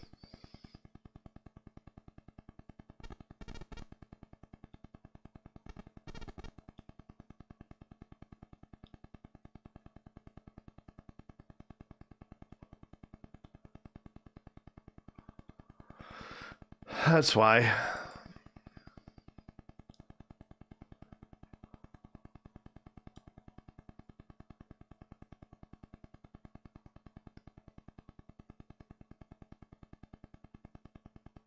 Dogman tennis ball shirt.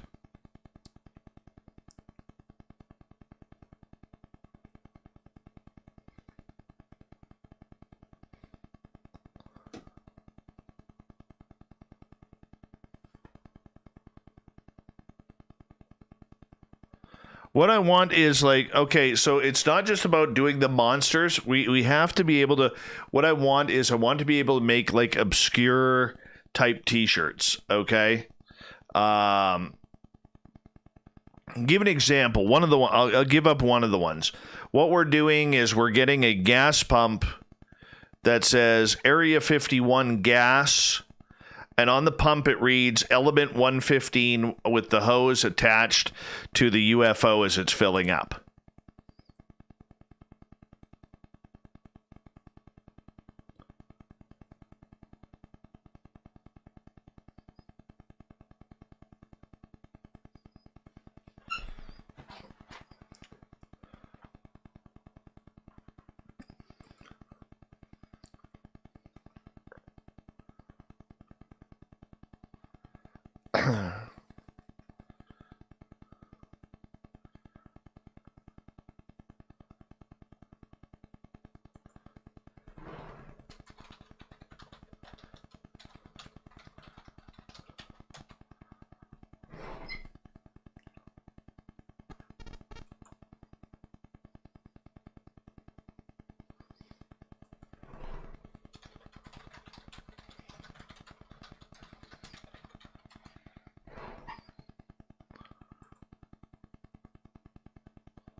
Dogman Kennel Club. That's good.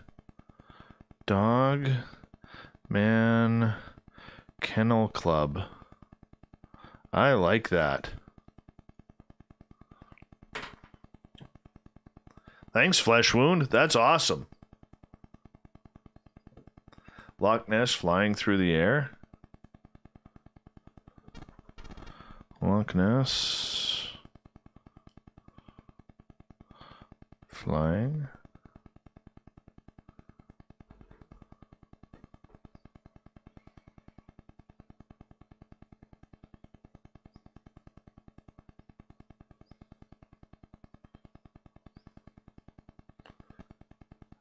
Trying to figure out how we can create a Thunderbird poop t-shirt.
Carl doesn't probe me.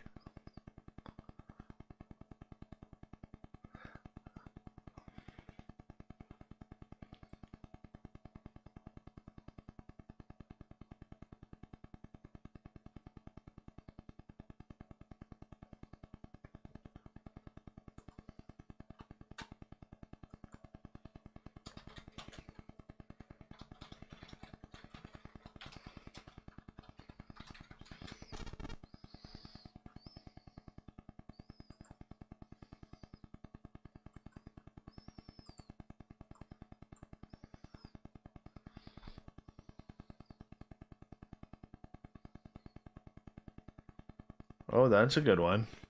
Bigfoot SOR.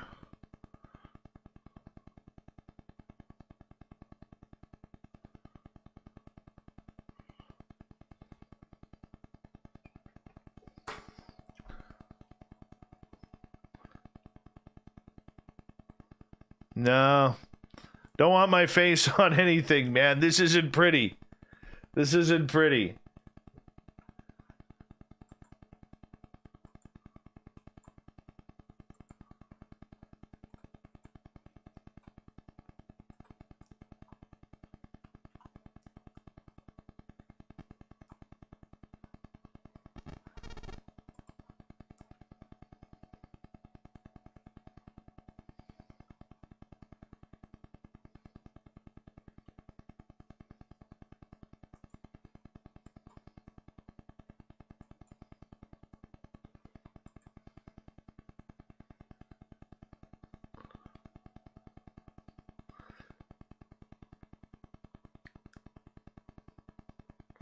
Well, what kind of logo would you like for SOR? Jenny, if you're an artist, I would be more than happy to see some work.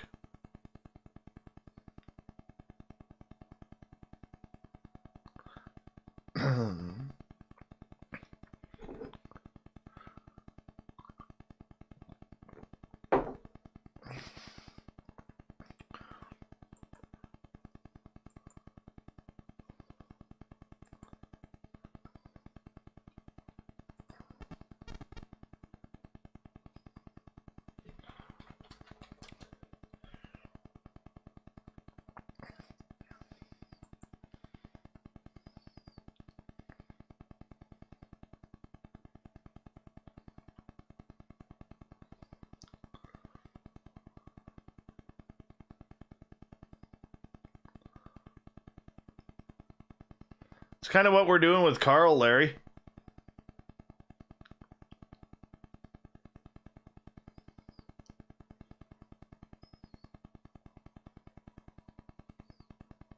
How many artists do we have listening in right now?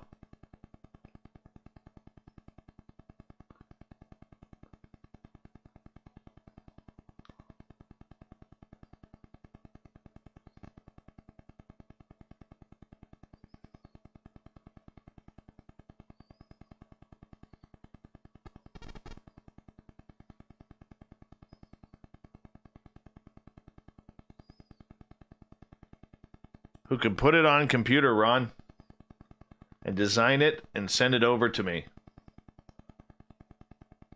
Sure.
All right, you guys think about that. I got to be up early here with my boy to get him ready for school.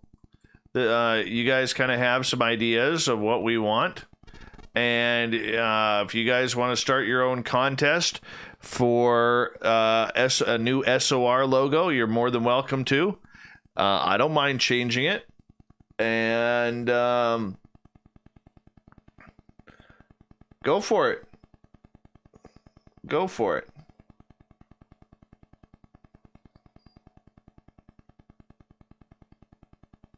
The winning design will be a t-shirt. How about that? The winning design will become a t-shirt. Then I'll send you a couple free t-shirts for it. That cool?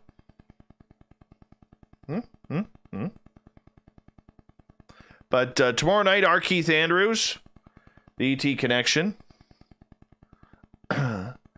And we'll go from there. I really got to get to bed because I got to get my son up in the morning. How about a Bigfoot with a big ball sack? Oh, Lawrence, that is high quality right there. And that is exactly the way I want to go out, on a high note of awesomeness right there.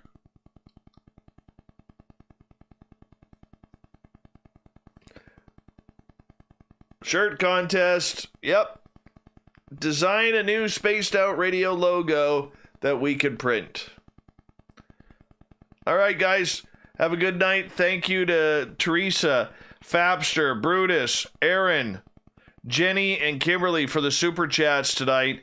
I really, really do appreciate it. Thank you so much. Much love to all of you. We'll see you tomorrow night. And bring a friend with you. And bring your ideas for the logo. Talk to you soon.